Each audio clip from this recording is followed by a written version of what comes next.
ই passport ছাড়া হয় না। বুঝছি স্যার।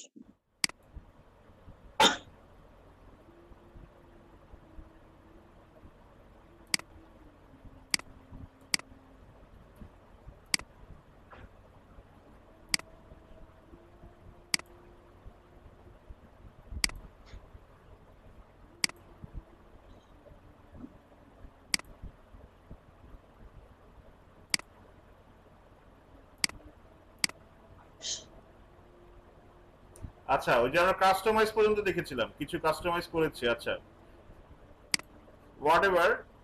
তো আজকে আমরা দেখবো যে কিভাবে মানে আমরা তো বেসিক্যালি এই ওয়ার্ডপ্রেস ওয়ার্ডপ্রেসটা দেখলাম হচ্ছে গিয়ে মানে এইটা যদিও মানে আমি যদি ওয়ার্ডপ্রেস নিয়ে ক্লাস করতে যাই তাহলে কিন্তু আমি পুরো একটা কোর্সই করতে পারবো এই ওয়ার্ডপ্রেস। ওয়ার্ডপ্রেস জিনিসটা এত বিশাল আর প্লাস হচ্ছে কি এত এফেক্টিভ মানে, বাট এই জিনিসটা আমাদের সবারই শেখা উচিত, ঠিক আছে? এই ওয়ার্ডপ্রেসটা যদি আমাদের নলেজে থাকে এটা আমাদের ডিজিটাল মার্কেটারদের জন্য খুবই হেল্পফুল। আবার প্লাস হচ্ছে কি দেখা যাবে যে ছোটখাটো কিছু কাজ পাইলেন যেখানে কাজ থাকে যেটা বাইরের রিকোয়ারমেন্ট থাকে যে আমাকে একটা ছোট বা মিডিয়াম সাইজের একটা সাইট বানিয়ে দিতে হবে, সেই ক্ষেত্রে ধরেন আপনি কাজটা বাইরে দিতে হলো না, কাজটা করে আপনি মানে নিজেই করে ফেলতে পারলেন। সো ওয়ার্ডপ্রেস এবং এলিমেন্টের কাজটা অ্যাজ এ ডিজিটাল মার্কেটার সবাই আমাদের আইডিয়া থাকা উচিত এবং মানে মোটামুটি হলেও পারা উচিত, মানে আপনি প্রো লেভেলে না পারেন বাট কাজ যাতে চলে সেই লেভেলে পারা উচিত, ঠিক আছে? আপনি প্রো লেভেলে না পারেন বাট ওয়ার্ডপ্রেসের কাজ টুকিটাকি সবারই জানা উচিত, মানে অ্যাটলিস্ট এই ড্যাশবোর্ডটা বুঝা, ঠিক আছে? এই ড্যাশবোর্ডে কি কি আছে, থিম বুঝা, থিমের কাস্টমাইজেশনটা বুঝা। ইনস্টল করা সম্পর্কে জানা। জি, কিছু বলছেন? মানে নতুন প্লাগইন অ্যাড করা সম্পর্কে জানা। হ্যাঁ, নতুন প্লাগইন টাগিনের কাজ, মানে প্লাগইন কি, থিম কি, মেনুগুলো ক্রিয়েট করা, এইগুলা সবকিছুই মানে আপনাদের একটু মানে দখলে থাকা উচিত। কারণ এরকম কাজ প্রচুর আছে যে ডিজিটাল মার্কেটিং করাবে প্লাস হচ্ছে কি ওয়েবসাইট, মানে আপনি যদি কাজ পারেন তাহলে হচ্ছে কি আপনি আপনার সার্ভিসটা কিন্তু আপস্কেল করতে পারবেন। যেমন ধরেন আপসেল করতে পারবেন, যেমন ধরেন ডিজিটাল মার্কেটিং কাজ করতেছে একটা যে ওয়েবসাইট নেই, অফার দিতে পারেন যে তোমাকে আমি একটা ওয়েবসাইট বানাই দেই।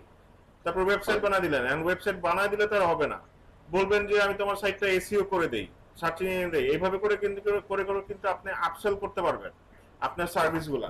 সো যত আপস্কিল করবেন তত আপসেল করতে পারবেন, ঠিক আছে? সো এই ব্যাপারগুলো মাথায় রাখেন। আর আজকে আমরা দেখবো হচ্ছে গিয়ে এসইও, একটা মানে একটা সাইটকে কিভাবে এসইও করব, ঠিক আছে? বা কোন প্লাগইনের মাধ্যমে আমরা এসইও করে থাকি বা এসইও করতে কি প্লাগইন ইউজ করে থাকি। এসইও করতে প্রধানত মানে অনেক প্লাগইন আছে, যেমন আছে ইয়োস্ট, তারপরে rank math, all in one SEO ছাড়াও এছাড়াও প্রচুর প্লাগইন পাওয়া যায়, বাট মেইনলি আমরা ইউজ করি দুই ধরনের প্লাগইন। একটা হচ্ছে কি ইয়োস্ট এসইও, একটা হচ্ছে কি আপনার র‍্যাঙ্ক ম্যাথ এসইও, ঠিক আছে? আমি পার্সোনালি র‍্যাঙ্ক ম্যাথটাকে অনেক পছন্দ করি কারণ র‍্যাঙ্ক ম্যাথের অপশন অনেক বেশি, প্লাস হচ্ছে গিয়ে র‍্যাঙ্ক ম্যাথটা আপডেটেড। ইয়োস্ট হচ্ছে গিয়ে অনেক পুরান ধাঁচের একটা প্লাগইন এবং র‍্যাঙ্ক ম্যাথটা হচ্ছে আপডেটেড এবং বিল্ট ইন অনেক অপশন আছে। আচ্ছা, তো ফার্স্ট অফ অল আমাদের বুঝতে হবে আসলে প্লাগইন কি। প্লাগইন হচ্ছে এমন একটা সফটওয়্যার যেটা ওয়ার্ডপ্রেসের বিভিন্ন ফাংশনালিটি বাড়ানোর জন্য, ওয়েবসাইটের ফাংশনালিটি অ্যাড করার জন্য ইউজ করা হয়ে থাকে। ফর এক্সাম্পল, আমি যদি এসইও করতে চাই, এই যে আমি র‍্যাঙ্ক ম্যাথ ইউজ করব। যেমন আমি আমার সাইট এডিট করতে চাইলে এলিমেন্টেরও কিন্তু একটা প্লাগইন, ওই প্লাগইনটা আমরা ইউজ করব। ধরেন সহজভাবে যদি বলতে চাই, প্লাগইন হচ্ছে কি আমরা যে মানে কম্পিউটার ইউজ করি না, কম্পিউটার কি আমাদের হচ্ছে কি উইন্ডোজ কম্পিউটার, উইন্ডোজ 10, 11, 7, এক্সপি আমরা কিন্তু সবই ইউজ করেছি। কিন্তু যেই উইন্ডোজই আমরা ইউজ করি না কেন, আমাদের কি সব সফটওয়্যার ওটার ভিতর দিয়ে দিত? আমাদের ধরেন আমরা ফটোশপ ইউজ করব, এন্ড ফটোশপ তো আর উইন্ডোজের সাথে ভিতরে দেওয়া থাকে না। ফটোশপ কি করতে হয়? এক্সট্রা নামিয়ে নিতে হয়, এক্সটার্নালি ইনস্টল করতে হয়। ঠিক তেমনি ভাবেই ওয়ার্ডপ্রেসের ভিতরেও সবকিছু দেওয়া থাকে না, কি করতে হয়?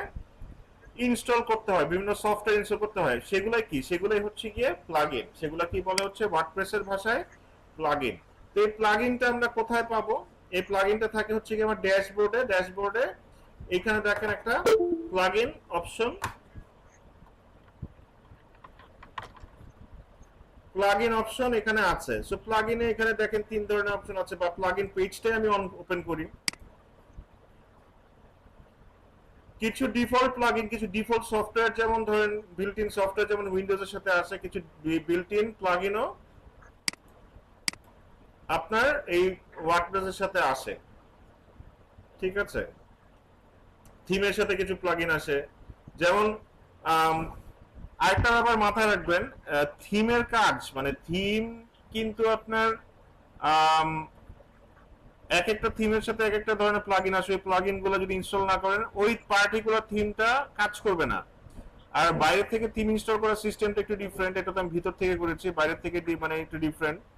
আর সাইটে ডেমো ইম্পোর্ট করাও কিন্তু একটা মানে ইম্পর্টেন্ট কাজ। ঠিক আছে, এই ডেমো ইম্পোর্ট না করলে আপনার সাইট দেখতে সেরকম হবে না, দেখতে যেরকম চাচ্ছেন সেরকম হবে না, প্লাস হচ্ছে গিয়ে প্রপারলি কাজ করবে না। সো আমি যদি নতুন প্লাগইন ইনস্টল করতে চাই তাহলে দিব হচ্ছে গিয়ে অ্যাড নিউ প্লাগইন।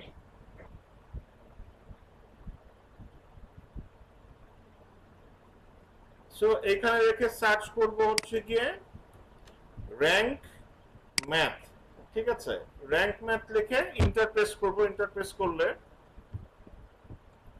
কিছুক্ষণ সময় বা নিবে, বা সাথে সাথে কি র্যাঙ্ক ম্যাথ চলে আসবে, যে rank math SEO with AI SEO tools. আচ্ছা, এখন এইটা কি পেইড কিনা? হ্যাঁ, এইটা পেইড একটা প্লাগইন, বাট ফ্রিতেও মানে নরমাল একটা সাইট, মানে দ্যাটস ওয়াই র্যাঙ্ক ম্যাথটা ভালো লাগে, মানে ফ্রিতেও আপনাকে মানে এসইও করার জন্য এনাফ অপশন দিয়ে দিবে।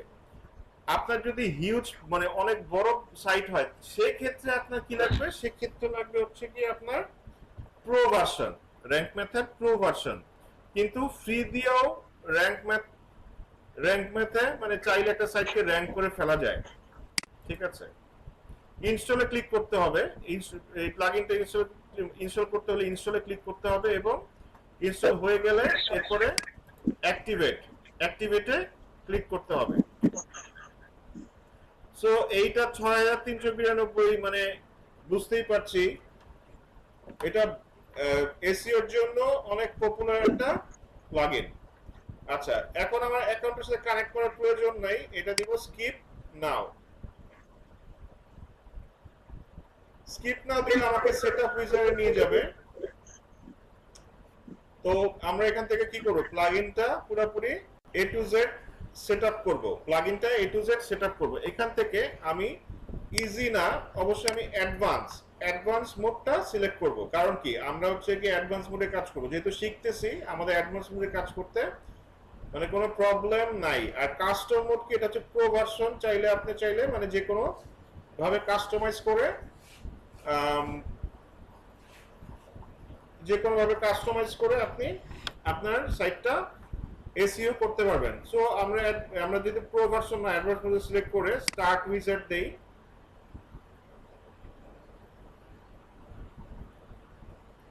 আচ্ছা আমাদের ইয়োস্ট নাই, চাইলে ইম্পোর্ট করা যেত, দরকার নাই, এটা আমরা স্কিপ করব। আচ্ছা, ওয়েবসাইট নাম। আর আরেকটা কথা মাথায় রাখেন, এই যে আমরা যে সেটিংস গুলো করছি এগুলো কিন্তু চেঞ্জ করা যাবে, বাট ব্যাপারটা এরকম না যে একবার করে ফেললেন আর চেঞ্জ করতে পারবেন না, চেঞ্জেবল। ঠিক আছে, ওয়েবসাইটের নাম, ওয়েবসাইটের ক্যাটাগরি এগুলো সবই পরে চেঞ্জ করা যাবে। সো এখানে যা আছে ফাইন, কোনো সমস্যা নাই। এরপর দিয়ে আমরা সেভ এন্ড কন্টিনিউ, এগুলো সবকিছু চেঞ্জ করতে পারবেন। আচ্ছা, অ্যানালিটিক্স অ্যাড করতে বলতেছে, আমরা অ্যানালিটিক্স এখান থেকে অ্যাড করব না, অ্যানালিটিক্স আমরা ডিফারেন্ট ওয়েতে অ্যাড করব, এটা দিব স্কিপ। আচ্ছা, সো এইখানে দেখেন সাইট ম্যাপের একটা কথা বলছে, আমাদের আগে জানা উচিত আসলে সাইট ম্যাপ আসলে কি। সাইট ম্যাপ কি, কে বলতে পারবে বলেন? সাইট ম্যাপ হলো আমাদের একটা সাইট মানুষের জন্য মানুষের জন্য তো আমাদের মানে সরি রোবটের জন্য তো বোঝার জন্য যে নকশাটা করে ওইটাই হলো যে সাইট ম্যাপ, ভেরি গুড। যাতে বুঝতে মানে সহজ বাংলা ভাষা, সহজ ভাষা যদি বলতে চাই, সাইট ম্যাপ হচ্ছে গিয়ে মানে গুগলের যে রোবট আছে বা ক্রলার আছে, তারা যাতে একটা সাইটের মানে সাইট সম্পর্কে ইজিলি বুঝতে পারে, এটাই হচ্ছে কি আপনার সাইট ম্যাপ। ধরেন মানে ফর এক্সাম্পল আমরা একটা সাইটকে যেভাবে দেখতে পাই, মানে ধরেন একটা সাইটকে আমরা যেভাবে দেখতে পাই, যেমন ধরেন এটা আমি কি মানে এই ছবিটা দেখে কি বুঝতেছেন বলেন তো? এই ছবিতে মানুষজন কি করতেছে? স্যার সহজ ভাষায় কি এটা হতে পারে যে আমার ওয়েবসাইটে কোথায় কি আছে এটা গুগলকে জানানোর জন্য সবসময় খুঁজে পাইতে কষ্ট হয়, এটা যেন খুঁজতে ওর কষ্ট না হয়, এটা জানানোর জন্য যে আমি ম্যাপটা ইউজার ম্যাপটা রেডি করতেছি, ওইটাই সাইট ম্যাপ। হ্যাঁ, ওইটাও বলতে পারেন, ওইটাও বলতে পারেন। বাট এখানে লজিকটা কি? আমি ওকে কেন জানাচ্ছি? ও কেন আমার সাইটটা বুঝতে পারতেছে না? আমার সাইট তো সবকিছু দেওয়া আছে। জি স্যার, জি স্যার, কারণ হচ্ছে গিয়া এখানে অনেক কিছু আছে, আমার সাইডে শুধু টেক্সট না, ফটো, ইমেজ, তারপরে বিভিন্ন অ্যালাইনমেন্ট আমি অনেক কিছু ইউজ করেছি, তারপরে ওই এক ফাংশনের ভিতরে ফাংশন ইউজ করেছি, নতুন নতুন পেজ ক্রিয়েট করেছি, এগুলো সবকিছু খুঁজে পেতে সমস্যা হতেই পারে গুগলের, এগুলো জানিয়ে দেওয়াটা ইম্পর্টেন্ট, না, আর নাহলে গুগল ইন্ডেক্স করবে না। জি Very স্যার। good. সেটাই।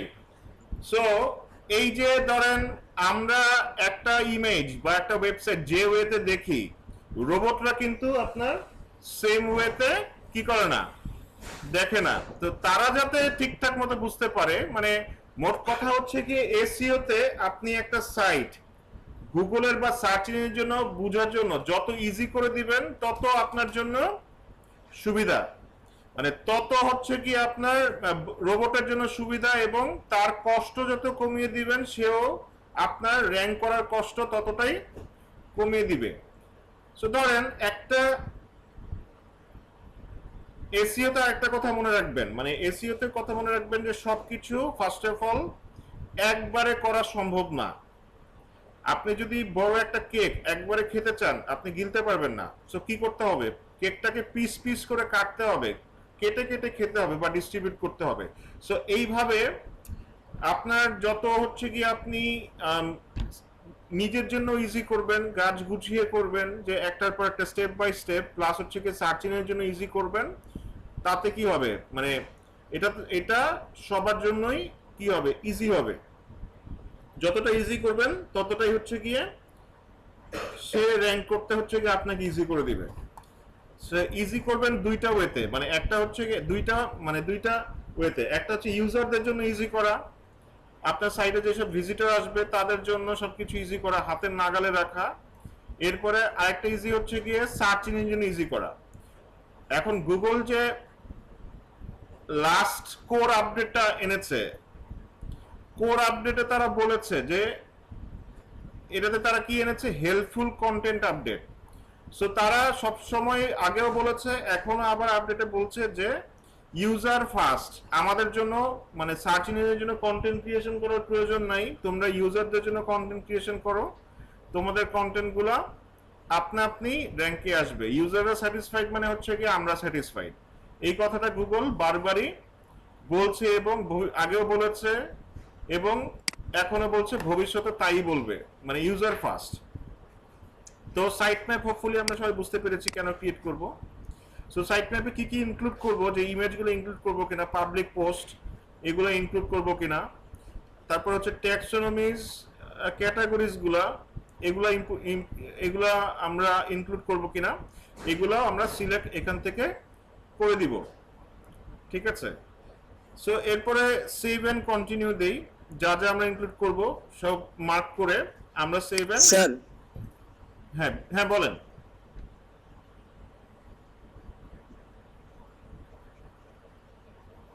স্যার এই সবচেয়ে বেস্ট প্র্যাকটিস কোনটা স্যার, মানে এখানে সবগুলো ইনক্লুড করে দেওয়া উচিত? হ্যাঁ, সবগুলো ইনক্লুড করা উচিত, মানে সাইট ম্যাপে পুরো সাইটটা ইনক্লুড করা আচ্ছা, উচিত, মানে সাইট ম্যাপে পুরো সাইটটাই তাকে দেখানো উচিত।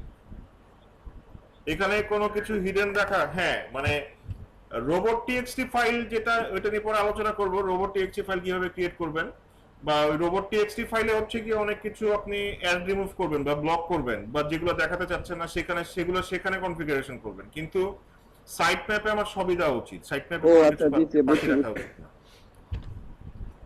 জি জি, ঠিক আছে স্যার, আচ্ছা, এইটাই ক্লিয়ার তারপর হওয়ার জন্য। জি, আচ্ছা, নো ইন্ডেক্স, এটা এসইও, মানে এইটা হচ্ছে কি এসইও ট্রিক্স, মানে এখানে হচ্ছে লিংক। সো ট্যাগ আর্কাইভটা আমরা ওপেন করে রাখবো। নো ফলো এক্সটার্নাল লিংক, এটা অফ করে রাখবো। এটা অফ করা আছে, যদি অফ করে না থাকে এটা অফ করে রাখবো। যদি নো ফলো করতে হয় আমরা নো ফলো করে দিব, বাট সব লিংক নো ফলো হলে ঝামেলা আছে, এটা অন পেজের ক্ষেত্রে বাজে ইফেক্ট করে। সো সব লিংক আমরা, সব এক্সটার্নাল লিংক নো ফলো করব না। আচ্ছা, আচ্ছা, open external links new tab, এটা ওপেন আছে, এটা ঠিকই আছে। এরপরে সেভ এন্ড কন্টিনিউ।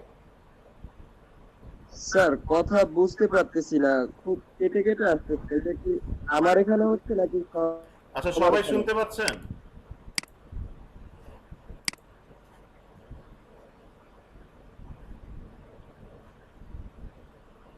সবাই শুনতে পাচ্ছেন ঠিক মতো, নাকি কথা কেটে আসতেছে?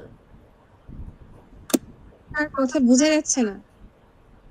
স্যার কিছুই শুনতে পাচ্ছি না স্যার।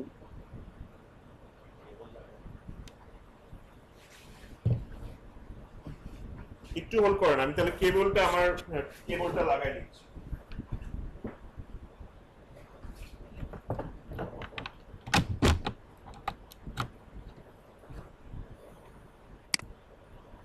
এই কেবলে যে কানেকশন আছে আমি তো জানতাম না।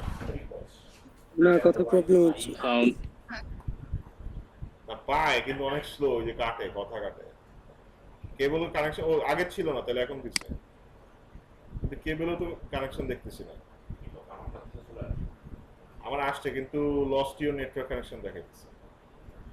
ও আসছে আসছে।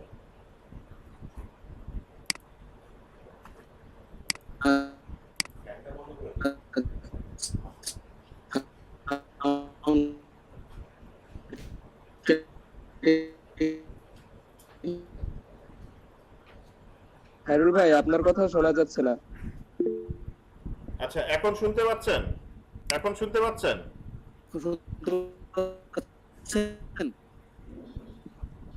এখন এখন শোনা যাইতেছে। এখন শুনতে জি পাচ্ছেন আমার স্যার, কথা? এখন আপনার কথা শোনা যাচ্ছে। আচ্ছা, ওকে, ফাইন, ঠিক আছে। স্যার ওই পর্যন্ত শুনেছিলাম যে বলেছিলেন যে হ্যাঁ সাইড ম্যাপে সবকিছুই ওকে টিক মার্ক দিয়ে রাখবেন, আর রোবট টেক্সটে যেগুলা বন্ধ করা দরকার সেটা আমরা রোবট টেক্সটে বন্ধ করবো, এই পর্যন্ত শুনেছি, এরপর আর শুনিনি। আচ্ছা আচ্ছা, আমি আসতেছি।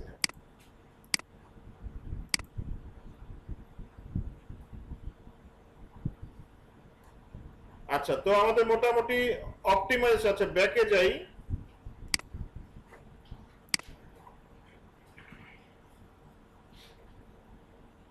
অপটিমাইজেশন যেটা, আচ্ছা, মানে ওই যে লিংকের কথা যেগুলো বলতেছিলাম, লিংকের এখানে সেটিংস এর ঠিকই আছে।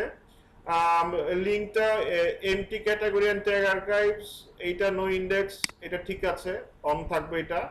But no follow external link, এইটা আমরা অবশ্যই অফ করে রাখবো। মানে যদি আমাদের নো ফলো পার্টিকুলার কোনো লিংক করতে হয়, তাহলে হচ্ছে কি আমরা অন পেজ থেকে করব, মানে যেটা আমরা করতে যাচ্ছি, যেটা ম্যানুয়ালি করে দিব। কিন্তু ওভারঅল যদি পুরোটা বন্ধ করে রাখি, এইটা হচ্ছে গিয়ে মানে সব যদি এক্সটার্নাল লিংক নো ফলো দেয়, এটা অন পেজের ক্ষেত্রে কি করে, বাজে ইমপ্যাক্ট করে।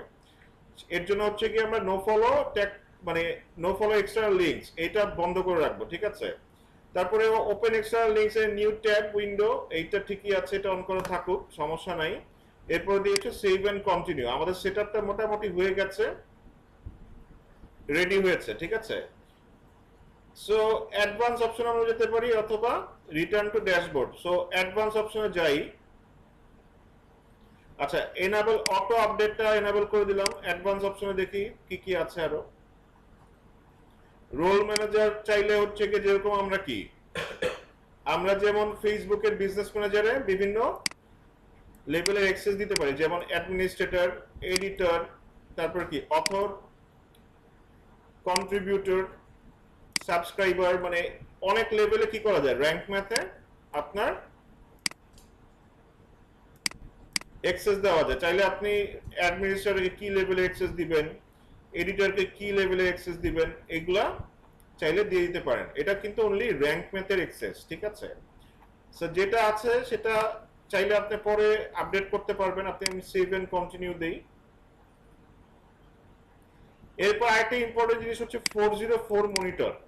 404 কি? 404 হচ্ছে গিয়ে যখন কোনো একটা পেজ আপনি ডিলিট করে দিয়েছেন, ফার্স্ট অফ অল 404 হচ্ছে একটা ইরর কোড, এটাকে বলে 404 ইরর। ধরেন আপনি আপনার একটা পেজ ছিল, সেটা হচ্ছে কি আপনি ডিলিট করে দিয়েছেন, ঠিক আছে? আপনার সেই পেজটা নাই, কিন্তু গুগল কি করেছে, গুগল ওই পেজটাকে কি করেছে, ইন্ডেক্স করে রেখেছে। সো ইন্ডেক্স করার ফলে তার সার্চ রেজাল্টে তো ওই জিনিসটা আসতেছে। তো আসার পরে যেটা হয়, মানে আপনি ক্লিক করলে কি হয়, আপনি গুগলের লিংকটা আছে ঠিকই, ক্লিক করে দেখে, মানে এসে কি দেখে, ওই পেজটা নাই, তখন দেখায় 404 ইরর। সো এইটাকে মনিটর করবে কিনা, অবশ্যই মনিটর করবে, ওপেন করে দিবে। এবং আমরা কি করতে পারি, এই ইররটা সলভ করার উপায় হচ্ছে রিডাইরেক্ট করা। যে আগে যে পেজগুলো ছিল, ধরেন আমি একটা রিডাইরেকশন করে দিলাম, যে তুমি রিডাইরেক্ট করা মানে কি, একটা জায়গা থেকে আরেকটা জায়গায় চলে যাওয়া, মানে এক জায়গা থেকে অন্য জায়গায় পাঠিয়ে দেওয়া। সো আমি ধরেন ওইখান থেকে রিডাইরেক্ট করে রাখলাম যে আমার কেউ যদি 404 এ যায়, দেন হচ্ছে গিয়ে সে হোম পেজে চলে যাবে। সো সেটা আমি রিডাইরেকশনটা ওপেন করে দিলাম। সো 404 এইখানে কি স্যার এইখানে রিডাইরেক্টে কি স্পেসিফিক পেজ ইনক্লুড করে দেওয়া যায়, নাকি সবগুলোই অটোমেটিক্যালি হোম পেজে চলে যায়? ইনক্লুড করা যায়, ওইটার জন্য আলাদা প্লাগইন আছে। না, এই যে এইখানে যে অন করে দিতেছি, এটা দিলে কি হবে, কোথায় চলে যাবে? এটা হোম পেজে নিয়ে যাবে। ও আচ্ছা স্যার।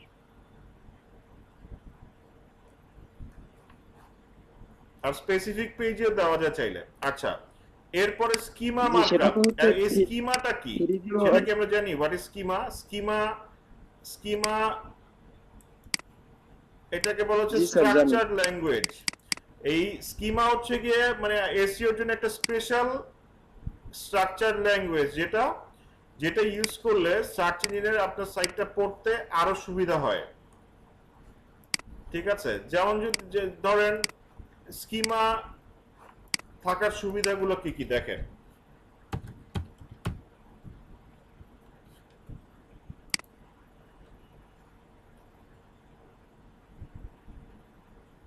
আচ্ছা, ওয়াচ প্রাইস ইন বাংলাদেশ লিখে সার্চ করছি, এই যে সাইডে কি আসছে, ইমেজগুলো আসছে না? কিন্তু এই সাইটটা সবগুলোতে আছে, আবার কিছু কিছু সাইটে নাই। কেন বলেন তো?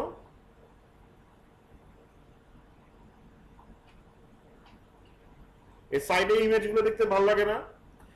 যেসব সাইটে ইমেজ আছে, মানুষ কিন্তু সেই সব সাইটে কি করবে, বেশি ক্লিক করবে। এই যে ইমেজগুলো এখানে নাই, যারা ধরেন এই যে স্কিমা অনেক ওয়েতে ইউজ করা যায়। যেমন ধরেন আমি যদি একটা পেজকে ধরি, আমি ধরি একটা ই কমার্স সাইটকে ধরি, হ্যাঁ, আপনি নরমালি যদি টেক্সট দিয়ে রাখেন বা এখানে ক্যাটাগরি দিয়ে রাখেন, সে সার্চ ইঞ্জিন বুঝতে পারবে যে একটা ঘড়ির পেজ। কিন্তু আমি যদি স্কিমা ইউজ করি, স্কিমা স্ট্রাকচার ডাটা ইউজ করি আমার পেজটাতে, এটা একটা স্পেশাল ডাটা, তাহলে কিন্তু গুগলের সার্চ ইঞ্জিনগুলো আরো বুঝতে সুবিধা হবে, একদম ইন ডিটেল বুঝতে সুবিধা হবে। আপনার পেজের কোথায় কি আছে, কোনটাকে কি মিনিং করেছেন, ইন ডিটেল বুঝতে সুবিধা হবে। ফর এক্সাম্পল, এই পেজটা আসুক, ফর এক্সাম্পল এটা একটা মানে ঘড়ি, এটা একটা স্ট্রাকচার ডাটা দিতে পারেন, এইটা একটা রেটিং, এটা প্রাইজের অ্যামাউন্ট, তারপরে এটা একটা ছবি, এটা বাই নাও বাটন, এটা add to cart button, each and every detail আপনি চাইলে স্কিমা মার্কআপ দিয়ে আপনি মার্ক করে দিতে পারেন। সো এটাই হচ্ছে কি আপনার স্ট্রাকচার ডাটার কাজ। এবং স্ট্রাকচার ডাটা যদি আপনি এই যে এই ডাটাতে বুঝিয়ে দেন, মানে সার্চ ইঞ্জিনকে মানে বুঝাতে সক্ষম হন, সে যখন কেউ সার্চ করে, আপনার সার্চ রেজাল্ট যেখানে আসে সেখানে এরকম ছবি দেখায়। সো এগুলাকে বলা হচ্ছে রিচ স্নিপেট। এগুলাকে বলে কি? Rich snippet. নট অনলি ছবি, আরো অনেক কিছু দেখায়।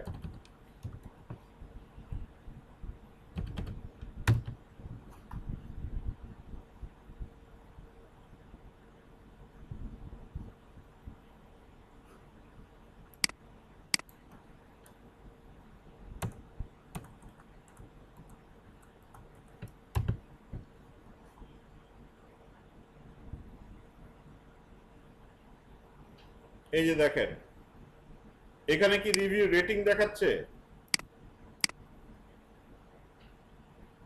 এই রেটিং খালি কি ওদেরই আছে আছে, আর কারো নাই কেন? অনেকের আছে অনেকের নাই, তার মানে কি এরা স্কিমা ডাটা ইউজ করেছে। স্কিমা ডাটার ফলে গুগল এটা বুঝতে পেরেছে মানে এটা একটা কি রেটিং। রেটিং গুলো তার কিসে নিয়ে আসছে? সার্চ রেজাল্টে নিয়ে আসছে। সো স্কিমা ইউজ করার অনেক সুবিধা আছে। সো স্কিমা ইউজ করার সব থেকে ইজিয়েস্ট ওয়ে হচ্ছে কি Google schema markup. So schema markup helper নামে একটা টুল আছে গুগলের, সেখান থেকে চাইলে আপনার easily schema markup testing tool, এখান থেকে খুবই ইজিলি স্কিমা মার্কআপ করা যায়। এই যে schema structure data helper, schema markup helper, এই টুলটা দিয়ে খুব ইজিলি আপনার পুরো টোটাল সাইটটাতে স্কিমা মার্কআপ করা যায়। আর র‍্যাঙ্ক ম্যাথ যদি ইনস্টল করে দেন, তাহলে যেটা হয় বেসিক একটা স্কিমা আপনার সাইটে অটোমেটিক্যালি বসে যায়। বেসিক একটা স্কিমা। আপনি যদি কাস্টম স্কিমা দিতে চান সেটাও দিতে পারেন, বাট র‍্যাঙ্ক ম্যাথের সাথে একটা বেসিক স্কিমা স্ট্রাকচার যেটা চলে আসে, এটা একটা র‍্যাঙ্ক ম্যাথের সুবিধা। ঠিক আছে। স্কিমা টাইপ ফর পোস্ট, এটা হচ্ছে গিয়ে আর্টিকেলস, ফাইন। আর্টিকেল টাইপ হচ্ছে ব্লগ, এটাও থাকবে। Schema type pages, article. Article ধরেন টাইপ, এটা হচ্ছে গিয়ে আর্টিকেলই থাকুক, সমস্যা নাই। Schema type for landing pages, নান।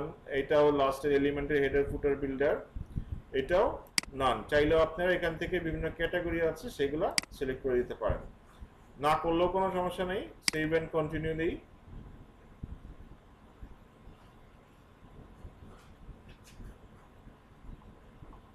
আমার র‍্যাঙ্ক ম্যাথটা ইনস্টল হয়ে গেছে এবং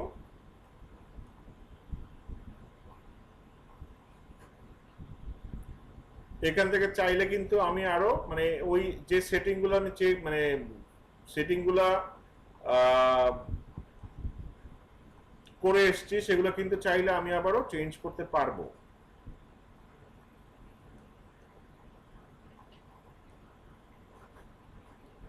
আচ্ছা, সো আমরা কিন্তু এখন মানে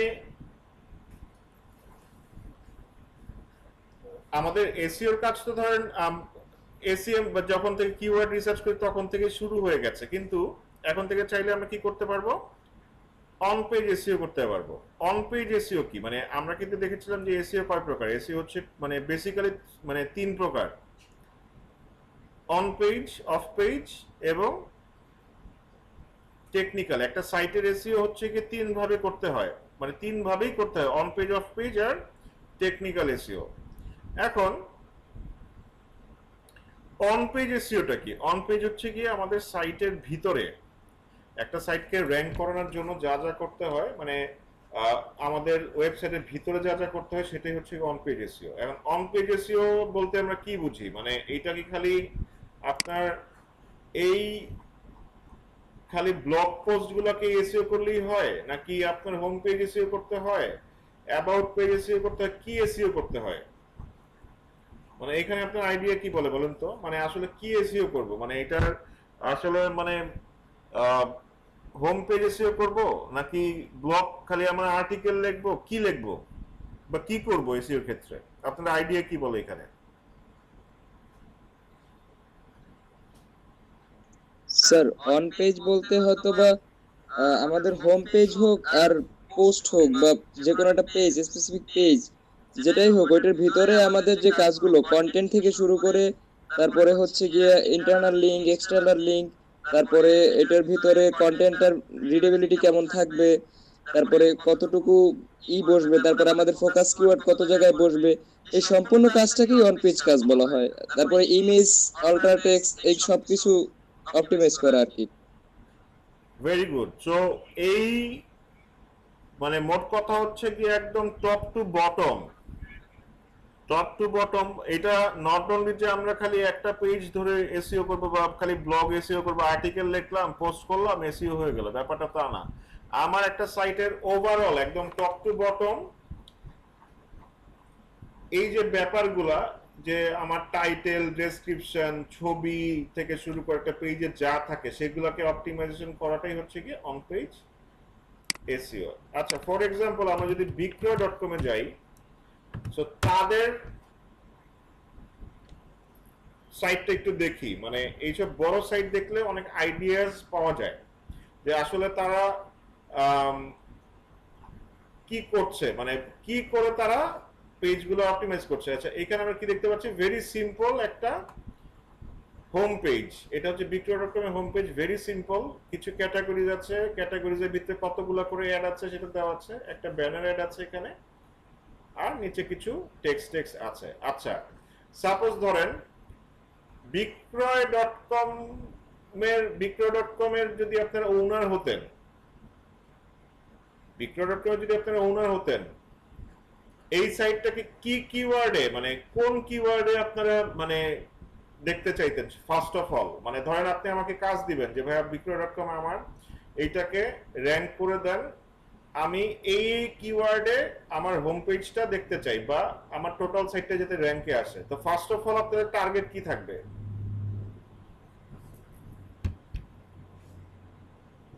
বা টার্গেট কি থাকা উচিত? বা ধরেন অনলাইন মার্কেট সামথিং রিলেটেড যত কিওয়ার্ড আছে স্যার।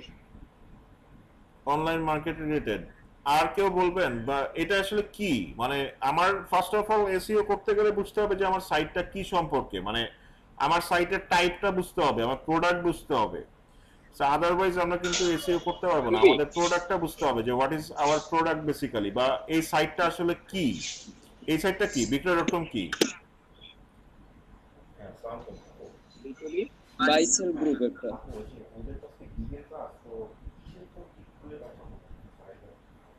বলেন তো।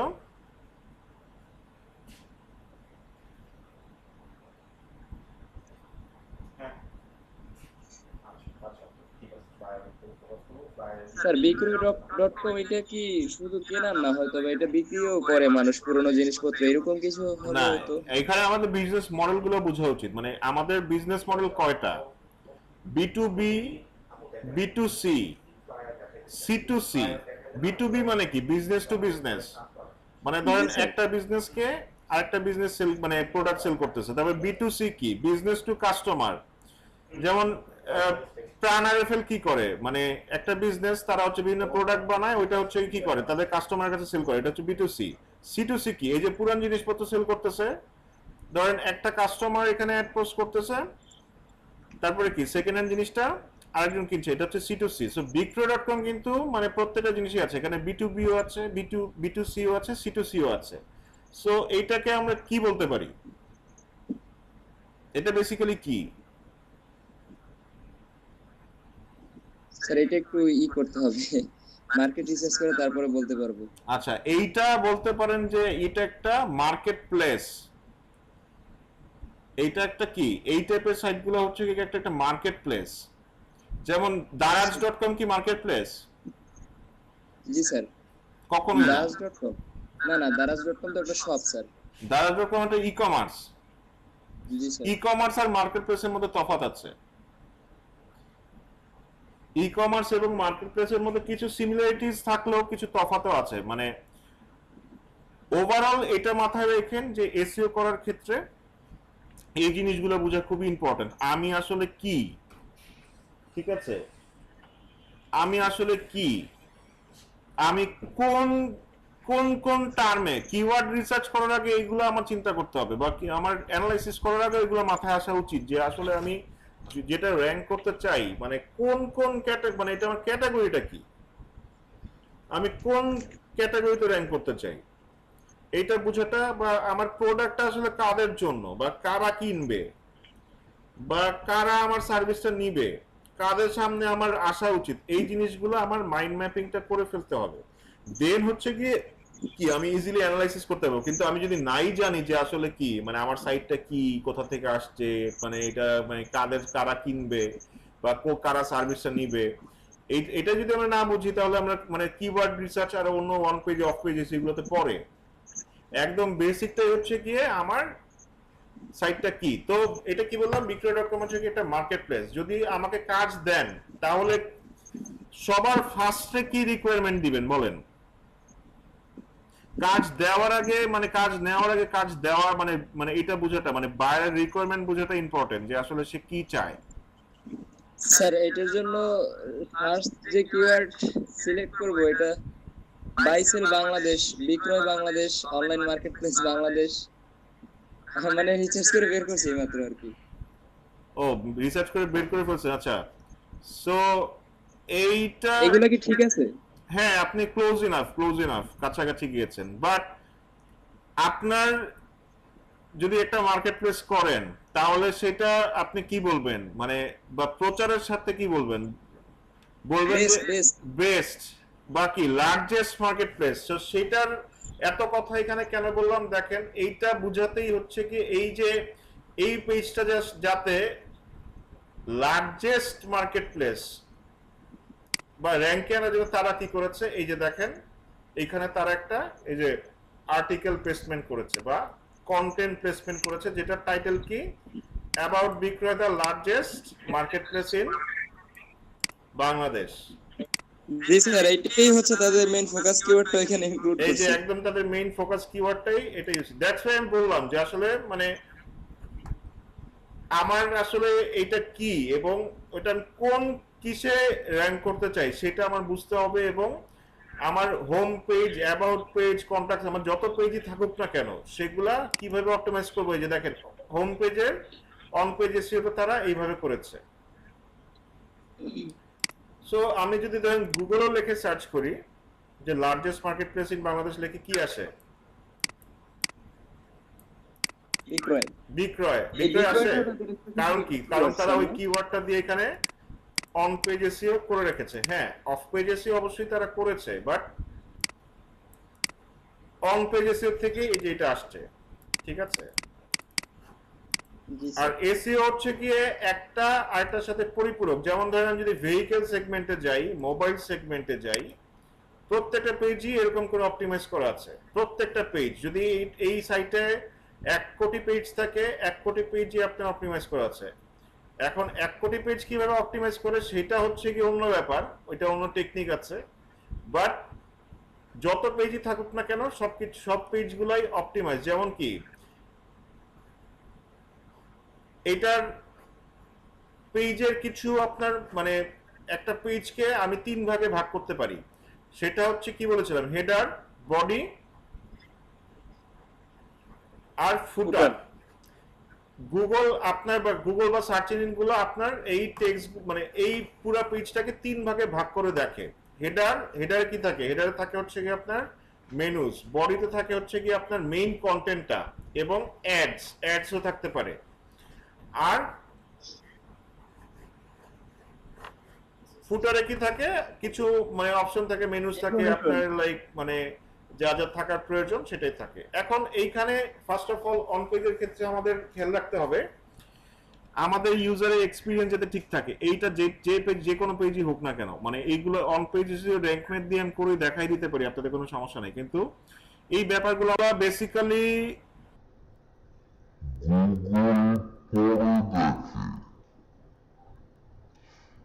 আগে দেখে হচ্ছে গিয়ে আপনার কন্টেন্ট আপনার ইউজার ফ্রেন্ডলি কিনা, বা কন্টেন্ট না সরি আপনার পেজটা ইউজার ফ্রেন্ডলি কিনা, এটা হচ্ছে আগে দেখে, এরপরে কন্টেন্টের বিচারে আসে। এই যে থিমটা সঠিক আছে কিনা, বুঝতে পারিনি। বলছি ইউজার ফ্রেন্ডলি কিনা এটা ডিসাইড করার জন্য তো মনে হয় যে পেজের থিমটা সঠিকভাবে আমি ক্রিয়েট করে রাখছি কিনা মানুষের সামনে, এটা চেক করে। মানে থিমও না, মানে বেসিক্যালি হচ্ছে ডিজাইনটা ইউজার ফ্রেন্ডলি কেন, ইউআই ইউএক্স এটাকে বলে। জি জি জি স্যার, হ্যাঁ জি মানে স্যার, জি স্যার, ওইটাই বুঝাতে চেয়েছি আর কি, থিম হ্যাঁ বলে ফেলেছি। ইউআই ইউএক্সটা মানে দেখে যে মানে কন্টেন্ট পরে আগে এটা ম্যানুয়ালি চেক করে দেখা হয় যে এটা আসলে ইউজার ফ্রেন্ডলি কিনা, এটা দেখতে কেমন হয়েছে, মানে ফার্স্টে কি মানুষ দর্শনধারী, আপনার সাইটটা জি স্যার। দেখতেই ভালো লাগতেছে না, ধরেন দেখতেই হচ্ছে কি একদম বাজে, খুবই আগলি, তো এরপরে কি মানে মানুষ কি মানে কন্টেন্টটা পড়বে? সে কিন্তু মানে না দেখেই চলে যাবে। মানে যত যত ধরেন আপনি যদি ব্র্যান্ডিংকে দিয়ে কন্টেন্ট লেখান, লাভ নাই। ব্র্যান্ডিংও যদি কন্টেন্ট এসইও করে দেয়, লাভ নাই যদি সাইটটা দেখতে সুন্দর না হয়। আর এই সার্চ ইঞ্জিন গুলো তিনটা, মানে যেটা বললাম তিনটা, হেডার, বডি, ফুটার। তো এই হেডারে দেখে সে নেভিগেশন বার গুলো ঠিক আছে কিনা, হেডার না হলে কি থাকে, নেভিগেশন থাকে, মেনুস থাকে, সেই মেনুগুলো ঠিক আছে কিনা। বডিতে দেখে কন্টেন্টটা ঠিক আছে কিনা, এবং গুগলের একটা গাইডলাইনে বলা আছে যেটা হচ্ছে কি আপনার, সে অ্যাড দেওয়াটা অপছন্দ করে না। কারণ কি, সে বলেছে যে অ্যাড দেওয়া মানে একটা ওয়েবমাস্টারের বা ওয়েবসাইটের মালিকের মেইন ইনকাম সোর্স হচ্ছে কি অ্যাড।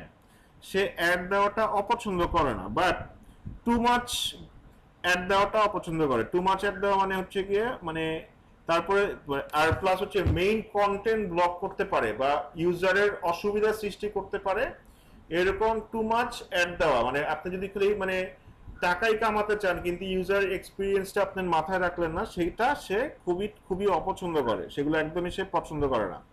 হ্যাঁ, আপনি অ্যাড দিবেন যেটা হচ্ছে গিয়ে মডারেট ওয়েতে, যেমন এই অ্যাডগুলো কিন্তু খুব একটা প্রবলেম ক্রিয়েট করছে না, করছে মানে আমার মেইন কন্টেন্ট কোনটা এখানে, এই যে এই অ্যাডগুলা জি স্যার। মেইন কন্টেন্ট দেখার ক্ষেত্রে কি আমার মানে প্রবলেম করতেছে? প্রবলেম তো করতেছে না। নো স্যার, নো স্যার, কোনো আচ্ছা, এখানে আরেকটা ব্যাপার থাকে যেটা হচ্ছে গিয়ে মুভেবল কন্টেন্ট বলে এটাকে। মুভেবল কন্টেন্ট কি, এটা মোবাইলের ক্ষেত্রে ভালো বোঝা যায়। অনেক সময় দেখবেন যে বিভিন্ন পত্রিকা বা যে কোনো ওয়েবসাইট মোবাইল ওপেন করলে কি হয়, mobile screen first of all এমনি ছোট, এই ছোটর উপরে অনেক অ্যাড আসতে থাকে, মানে সাথে সাথে কি আপনি যেখানে যান অ্যাড পিচ পিচ, মানে কন্টেন্টের আপনার প্লেসমেন্টটা নষ্ট করে, মানে আপনার চোখে দেখতে সমস্যা হয়। এরকম কি ফেস করেছেন না? অনেক ফেস করেছেন। সো এই জিনিসটা যতটা কমিয়ে রাখা যায়, মানে এই জিনিসটা যতটা কমিয়ে রাখা যায়। আচ্ছা, এই পেজের আমি অন পেজ এসে যদি ধরি, ফার্স্ট অফ অল হেডার ঠিক আছে, আর এখানে একটা অ্যাড দেখা যাচ্ছে।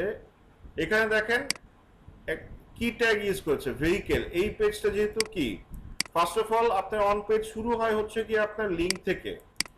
সো লিঙ্কে কি আছে, ভেহিকেল সেগমেন্ট আছে, ট্যাগে কি আছে, হুম, এটাকে স্ল্যাক বলে না স্যার? হ্যাঁ স্লাগ স্লাগ, স্ল্যাকটা ঠিক আছে মোটামুটি। হ্যাঁ অন পেজের ক্ষেত্রে তার স্লাগটা পারফেক্ট, মানে ভেহিকেল সেগমেন্ট আছে, ট্যাগে ভেহিকেল। এরপরে তার এই জিনিসটাকে বলে সেগমেন্ট অথবা ব্রেড কামস। এই যে মানে ক্যাটাগরিজ গুলা পেজের উপরে থাকে, এটা আমরা অনেক পেজে দেখি, এই ব্রেড কামও কিন্তু দেখেন ভেহিকেল। এরপরে মেইন টাইটেলটাকে কি দিয়েছে, যে new and used vehicle for sale in Bangladesh. আমি যদি এখন সাপোজ গুগলে লিখে সার্চ করি যে vehicles for sale in Bangladesh, দেখি কি আসে। চলে আসছে স্যার, ওয়ান পেজের কামাল। চলে আসছে, দেখেন আমি কিন্তু কিওয়ার্ডটা ভুলও টাইপ করেছি, বাট এটা হচ্ছে গিয়ে অন পেজ এসইওর পাওয়ার। জি স্যার। হ্যাঁ, এইটা র্যাঙ্কে উপর নিচের ক্ষেত্রে হয়তোবা আপনার অফ পেজ এসইওর মানে গুরুত্ব আছে, বাট এইটা টোটালি আসছে আপনার অন পেজ এসইও থেকে। সো টাইটেলটাতে একদম মানে কি কিওয়ার্ডটা সুন্দর মতো তারা প্লেসমেন্ট করেছে। নট অনলি টাইটেল, আমরা যদি পুরো পেজের স্ট্রাকচারটা দেখি, এগুলাকে কি বলে বলেন তো, এই যে অ্যাডগুলা, এগুলাকে কি টাইপের কন্টেন্ট বলে বলেন তো?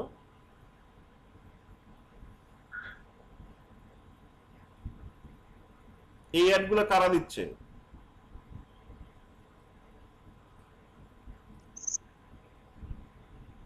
স্যার ওই কোনটার কথা বলছেন, ওই যে পাশে ডান পাশে যে একটা? না না, এই যে এই অ্যাডগুলো, এই যে মোবাইলের ধরেন, এই যে মোবাইল অ্যাক্সেসরিজ ইন বাংলাদেশ, এই যে স্যামসাং, এই যে রিয়েলমি, এই যে সেকেন্ড হ্যান্ড মোবাইলের অ্যাডগুলো যে দিয়েছে, এগুলো কারা দিয়েছে? এগুলো তো স্যার যারা সেল করতে চাচ্ছে আর কি, সেল আমাদের করতে মতন মানুষ। তাহলে যারা সেল করতে চায় তারা কারা? এই ওয়েবসাইটটা তারা কারা? Seller, seller. সেলার। বাট এই ওয়েবসাইটে তারা কি করছে? সেল করার জন্য কি করছে? সেলার অ্যাকাউন্ট ক্রিয়েট করছে স্যার। আচ্ছা, সেলার অ্যাকাউন্ট ক্রিয়েট করছে, বুঝলাম। বাট এর আগে তারা কারা? এদেরকে আমরা বলতে পারি হচ্ছে কি এই ওয়েবসাইটটার ইউজার। এই ও জি ওয়েবসাইটটা স্যার, ইউজ করতেছে না? জি স্যার। সো এই যে এই জিনিসগুলোকে বলা হচ্ছে ইউজার জেনারেটেড কন্টেন্ট, ঠিক আছে? সো ইউজার আচ্ছা, বুঝি নাই স্যার কন্টেন্ট মানে এতক্ষণ, এই ইউজার জন্য বলতে জেনারেটেড পারি। কন্টেন্ট মানে এটা হতে পারে, মানে এই সাইটের ক্ষেত্রে হচ্ছে কি, এটা হচ্ছে অ্যাড।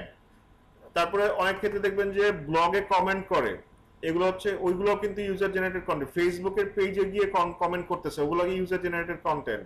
ইউটিউবে কমেন্ট সেকশনে কমেন্ট করতেছে, সো ওগুলো কিন্তু কি ইউজার জেনারেটেড কন্টেন্ট। কন্টেন্ট। এখন এগুলোতে ইউজার জেনারেটেড কন্টেন্ট, এগুলোর কন্ট্রোল তো আমার হাতে নাই, সো এখানে আমি কিওয়ার্ড চাইলেও দিতে পারবো না, ঠিক আছে? কিন্তু কিওয়ার্ড কোথায় দিতে পারবো? ও ফার্স্ট অফ অল হচ্ছে কি বুঝতে আমার, পারছি স্যার, এখন বুঝতে পারছি যেটা বলতে চাইছেন স্যার, এতক্ষণ বুঝি নাই। হ্যাঁ সেটাই। বুঝছি, ওই যে অন পেজের কথা বলছেন, মানে যারা ব্যাক এন্ডে কাজ করে তাদের অন পেজের কোনটা করতে পারতেছে না কিসের জন্য, এগুলো তো ইউজাররা করতেছে, মানে বাইরের যারা অ্যাকাউন্ট করে করতেছে তারা করতেছে। হ্যাঁ জি হ্যাঁ স্যার, হ্যাঁ। বুঝছি। সো আমার কন্ট্রোলে কি আছে সেটা আমার বুঝতে হবে, যে আমার কন্ট্রোলে আছে কি, আমার টাইটেল আছে, আমার আমার ইউআরএল আছে, আমার মেইন টাইটেল আছে, মেটা ডেসক্রিপশন আছে, তারপরে ধরেন আমার কি আছে, আমার ফুল পেজটা আছে, তারপরে এই যে সুন্দর করে এখানে তারা কি করেছে, একটা মেনু সেকশন ক্রিয়েট করেছে। এইখানে প্রচুর পরিমাণে তারা কি করেছে, কিওয়ার্ড দেখেন প্লেসমেন্ট করেছে, যে মোবাইল ফোন, আচ্ছা ভেহিকেল পেজটা আরো সুন্দর করে দিয়েছে তারা, মানে দেয়। আচ্ছা দেখেন, cars in Bangladesh, motor bikes in Bangladesh, bicycle in Bangladesh, প্রত্যেকটা কিওয়ার্ড কি করেছে, কিওয়ার্ড তারা স্টাফিং করেছে। কিওয়ার্ড স্টাফিং করে কিন্তু আপনার মানে গুগল পছন্দ করে না, কিন্তু তারা মানে এমন ভাবে ট্রিক্সটা করেছে in a very positive way, মানে তাদের হচ্ছে গিয়ে কি করেছে, সাপও মরেছে লাঠিও ভাঙে নাই, ঠিক আছে? জি স্যার। হ্যাঁ, সাপও মরেছে লাঠিও ভাঙে নাই, মানে তারা কিওয়ার্ড স্টাফিং করেছে in a very positive way. আবার কি ইন্টারনাল লিঙ্কিংও কিন্তু করেছে, যেমন প্রত্যেকটা এই যে ভেহিকেল ফর, মানে প্রত্যেকটা ইন্টারনাল লিঙ্ক করা, এটা কিন্তু আপনার অন পেজের এসইওর জন্য খুবই ভালো। এই যত বেশি ইন্টারনাল লিঙ্ক করবেন তত আপনার মানে পেজের জন্য ভালো। আবার কি করেছে লাস্টলি হচ্ছে কি, এটা আমার কন্ট্রোলে আছে, যে vehicle and auto parts sale in Bangladesh,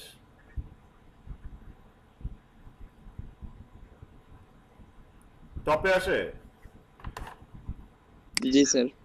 so on page SEO গুলো এইভাবেই করে, চিন্তা করতে হবে, মানে অন পেজে আমার কনটেক্সটে চিন্তা করতে হবে যে আমার এই পেজটা আসলে কি, আমি কি দিচ্ছি, মানে কোন কিওয়ার্ডে আমি র্যাঙ্ক করতে চাই। আমার একটা টার্গেট কিওয়ার্ড থাকতে হবে, যে ওই পার্টিকুলার কিওয়ার্ড এবং ওইটার রিলেটেড যত কিওয়ার্ড আছে, এগুলা যারা এন ডেপথ এসইএম রাশে বা এন ডেপথ এসইও বুঝেন তারা বুঝেন, মানে ব্যাপারটা কিন্তু এরকম না যে একটা পেজ অনলি আমি যে টার্গেট কিওয়ার্ডটা দিয়েছি ওইটাতেই র্যাঙ্ক করবে, ব্যাপারটা কিন্তু তা না, সেটা কি আমরা জানি?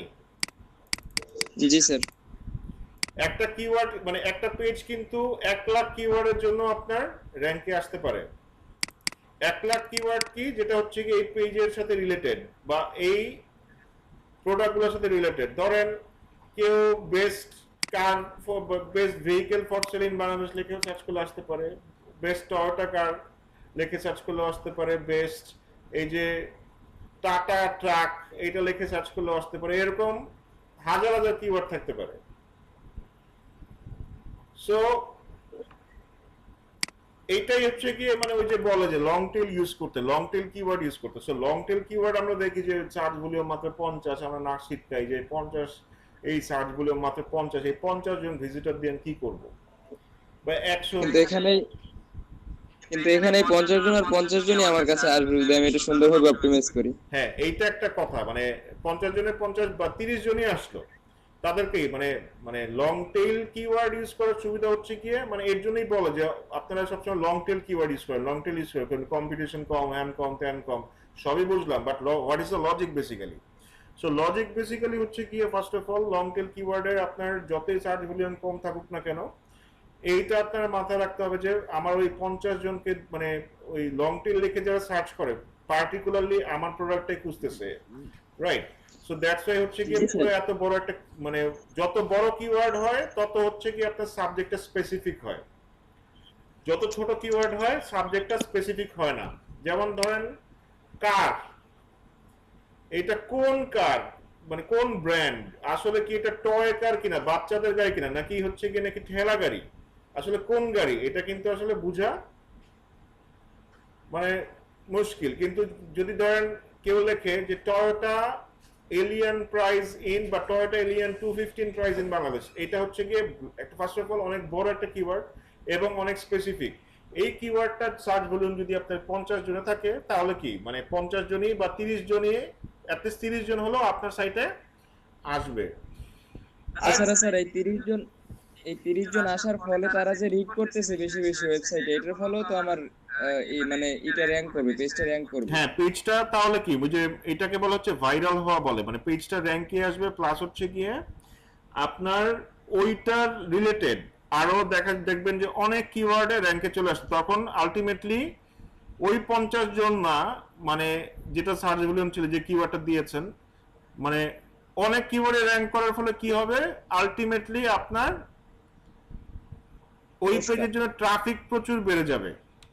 জি স্যার। ঠিক আছে, ওই পেজের জন্য ট্রাফিক প্রচুর বেড়ে যাবে এবং আপনার কন্টেন্টটা ভাইরাল হয়ে যাবে।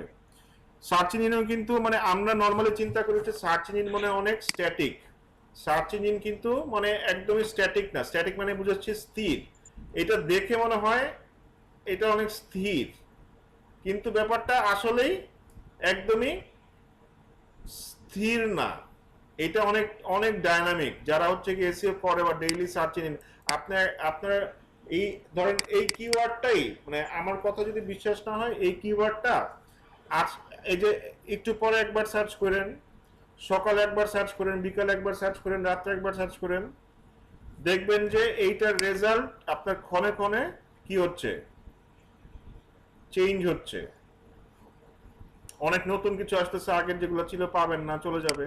বাট ব্যাপারটা এরকম না যে এখানে পুরোপুরি যেমন সোশ্যাল মিডিয়াতে কি হয়, মানে ওইখানে সবসময় কন্টেন্টের একটা স্রোত থাকে, এটা হচ্ছে ওয়ান ওয়ে স্রোত, মানে স্রোত চলে গেছে মানে ওইটা শেষ, মানে ওইটার পাবে না। বাট সার্চিং এর ব্যাপারটা তা না, সার্চিং এ হচ্ছে গিয়ে এখানে আপ ডাউনটা বেশি হয়, মানে এখানে মানে খুব ড্রাস্টিক্যাল চেঞ্জ খুব একটা আসে না, মানে খুব যদি ধরেন নিউক্লিয়ার অ্যাটাক না হয় এটার উপরে, বা খুব বড় আপডেট না হলে মানে ড্রাস্টিক্যাল চেঞ্জ হয় না, বাট আপ ডাউন এটা ধরেন হতেই থাকে। সো এটা খুবই ডাইনামিক। আর আরেকটা ব্যাপার যেটা মানে মানে গুগল রিসেন্টলি নিয়ে আসছে, যেটা আগে গুগলের ছিল কি পেজ সিস্টেম। ধরেন পেজ সিস্টেমটা কি ছিল, যে first page, second page, third page, বলতাম না যে ফার্স্ট পেজে স্যার এখন আর এরকম নাই, এখন নিচে আরো মোর দিয়ে যাইতে হয়। হ্যাঁ, সো আগে বলতাম না গুগলে থার্ড পেজে আসছে, ফোর্থ পেজে আসছে, র্যাঙ্কে ফিফথ, আমারটা এখনো ফিফথ পেজে আছে, বাট এখন কোনো পেজ সিস্টেম নাই। তারা কোন মডেল আসছে, তারা আসছে এখন এটাকে বলা হচ্ছে ইনফিনিটি স্ক্রল। তারা সোশ্যাল মিডিয়া মডেলে চলে আসছে, যে আপনি স্ক্রল করতেই থাকবেন, এটা আর শেষ হবে না। সো এইটা কি মানে এখন এটা কিন্তু আমি যদি বলি নতুন ইউজারদের জন্য কিন্তু সুবিধা হয়েছে, তাই না?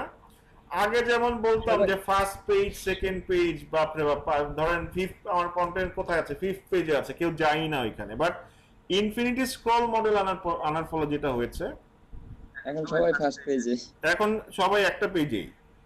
হ্যাঁ, এখনো আপনার যদি ক্লিক থ্রু রেটের কথা ধরি, সিটিআর এর কথা ধরি, ফার্স্ট 3টা রেজাল্ট অনেক বেশি, বিশেষ করে ফার্স্ট রেজাল্টটা হিউজ ক্লিক পায়, যে কোনো কিওয়ার্ড যদি প্রথমে আসতে পারেন সেটার মজা অন্যরকম, ফার্স্ট সেকেন্ড থার্ডে অত হয় না, ফার্স্টে থাকলে যতটা আসে। ঠিক আছে, যেমন আমি ফর এক্সাম্পল যদি দেখাই,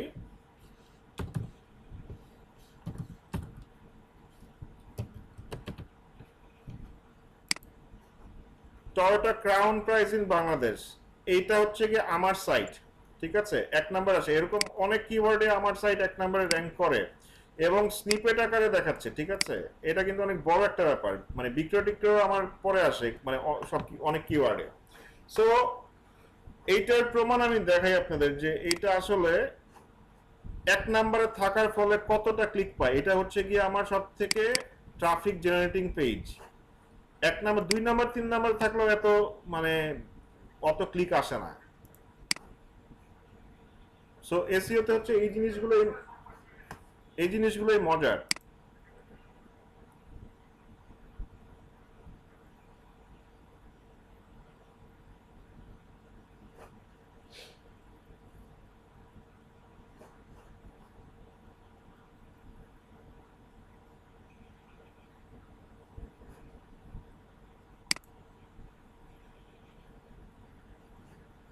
সো এটা দেখার জন্য আমাদের যেতে হয় হচ্ছে কি সার্চ কনসোলে। ঠিক আছে, সো আমি যদি এসইওর ক্ষেত্রে মানে গুগলের টুলগুলোর কথা ধরি, সব থেকে ইম্পর্টেন্ট টুল হচ্ছে কি আমার এই সার্চ কনসোল, সব থেকে ইম্পর্টেন্ট। মানে অ্যানালিটিক্সও ইম্পর্টেন্ট, বাট সার্চ কনসোল সব থেকে ইম্পর্টেন্ট। এটার মানে অপশনগুলো আমাদের ভালো মতো বোঝা উচিত, মানে না বুঝলে আসলে এসইও করতে পারবো না। আচ্ছা, একটু সময় দেন, আসবে। এটা নেটটা মনে একটু স্লো।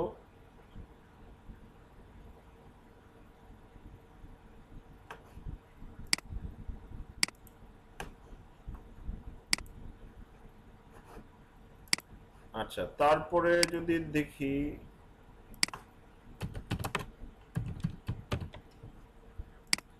এইটা কত নাম্বার আসে, যে এই কিওয়ার্ডটাতে কার প্রাইস আমার 3 নাম্বারে আসে। তারপরে অনেক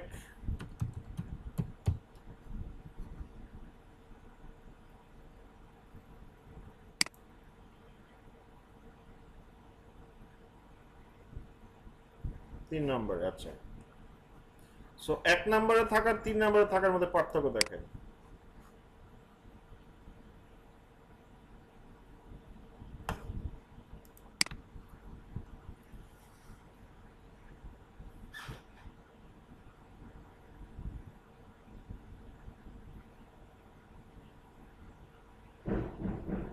সো এই সাইটটা আমি এসইও করা শুরু করছি বেশি দিন হয় নাই, এটা মাত্র কত লাইক 6 মাস হয়েছে। সো পার ডে এখন আসতেছে মোটামুটি আপনার 1200 ট্রাফিক আসে। সো মান্থলি প্রায় 35-36 হাজার ট্রাফিক পাচ্ছি, মানে 6 মাসে। ব্যাপারটা হচ্ছে গিয়ে অত মানে খারাপ, মানে খুবই ভালো, খারাপ না, পারফরমেন্স ভালো। আচ্ছা, সো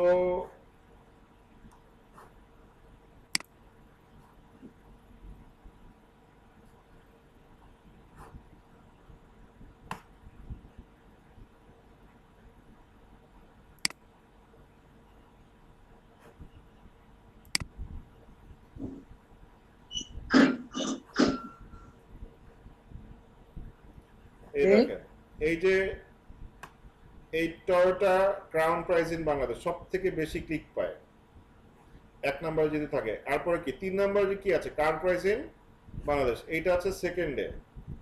বাট দেখেন ইমপ্রেশন বেশি হচ্ছে। মানে ইমপ্রেশন মানে কি, ইমপ্রেশন মানে হচ্ছে কি আমার সার্চ রেজাল্টে আসতেছে, মানুষ দেখতেছে, বাট 3 নম্বরে যেটা আছে ক্লিক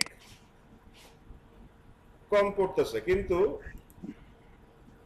এটা কি ইমপ্রেশন অনেক কম, বাট 1 নম্বরে যেহেতু আছে এবং এটা হচ্ছে কি আপনার ফিচার্ড স্নিপেট, এই জন্য ক্লিকটাও কি অনেক বেশি। এটাই হচ্ছে কি 1 নম্বরে থাকার মজা। যেমন এইটাও আপনার 3 নম্বরে আসে, কিন্তু 3 নম্বরে আসে তো ইমপ্রেশনও বেশি, কিন্তু আপনার ক্লিকটা কম। তো যত উপরে থাকবেন তত ইমপ্রেশন কম হলো আপনার কি হবে, ক্লিক অনেক বেশি থাকবে।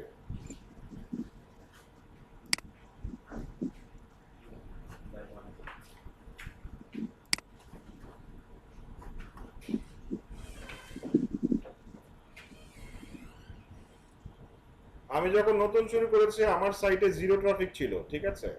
সো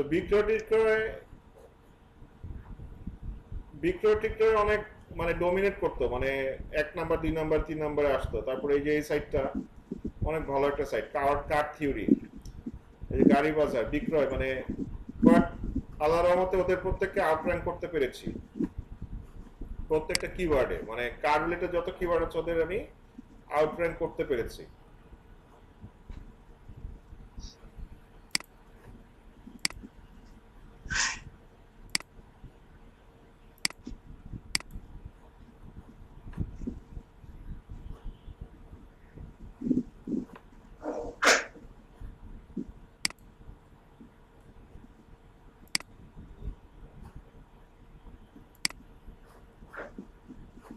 আচ্ছা, সো অন পেজের ব্যাপারগুলো বুঝতে পেরেছি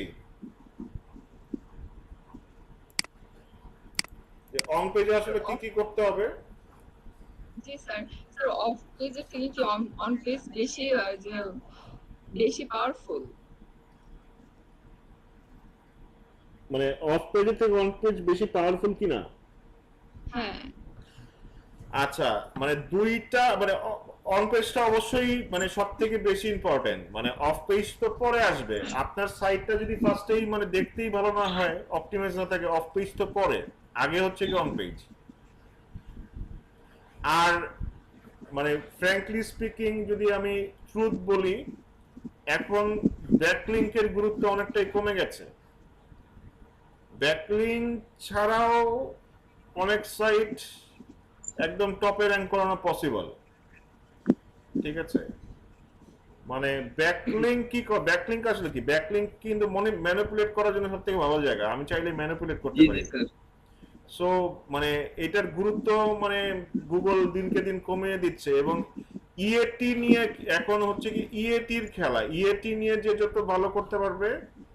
ইএটি মানে কি, এক্সপার্টিস, অথরিটেটিভনেস, ট্রাস্টওয়ার্দিনেস, এবং এই জিনিসটা যারা ক্রিয়েট করতে পারবে এবং একটা পজিটিভ ইমেজ যদি আপনি পুরোপুরি আপনার সাইটটা সম্পর্কে ইন্টারনেটে ক্রিয়েট করতে পারেন, এটা একটা মানে সাইট এসইও করা কিন্তু মানে এখন অফ পেজ হিসেবে ওইটাকে ধরতে পারেন, মানে পেজের বাইরে।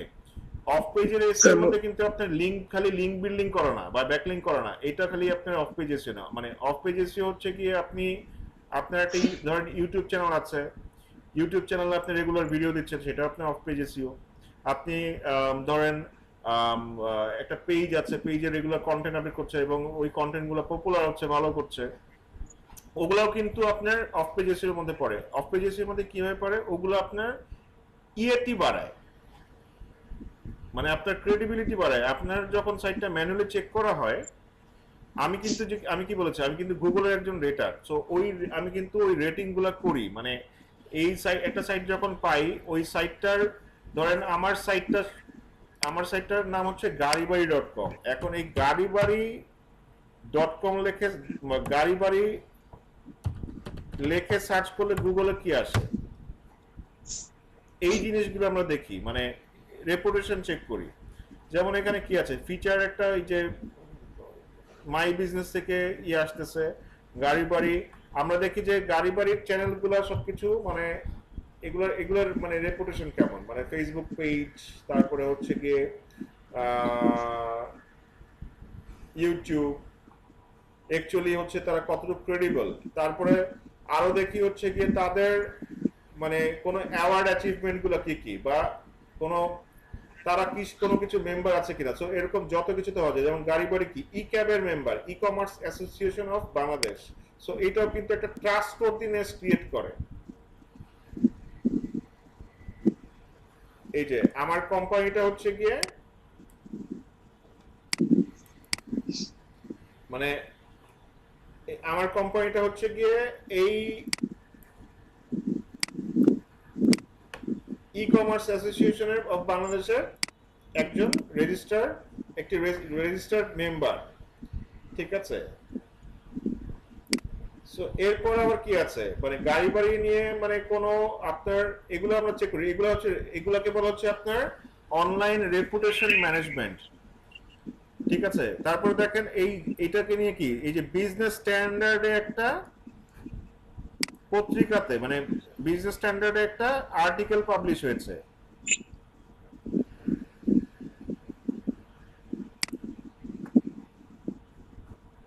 কি গাড়িবাড়ি.com is a local bootstrap marketplace startup secures টাকা 50 lakh investment in just 6 month. আচ্ছা, উনি সিইও, উনি ফাউন্ডার, এমডি, আমার ওই কোম্পানিতে শেয়ার আছে। সো এবং ডিজিটাল মার্কেটিং এর ফুল স্ট্যাকে আমি এটাতে কাজ করছি। তো এই যে এই রেপুটেশন গুলা মানে এই জিনিসগুলো যত বাড়াতে পারবেন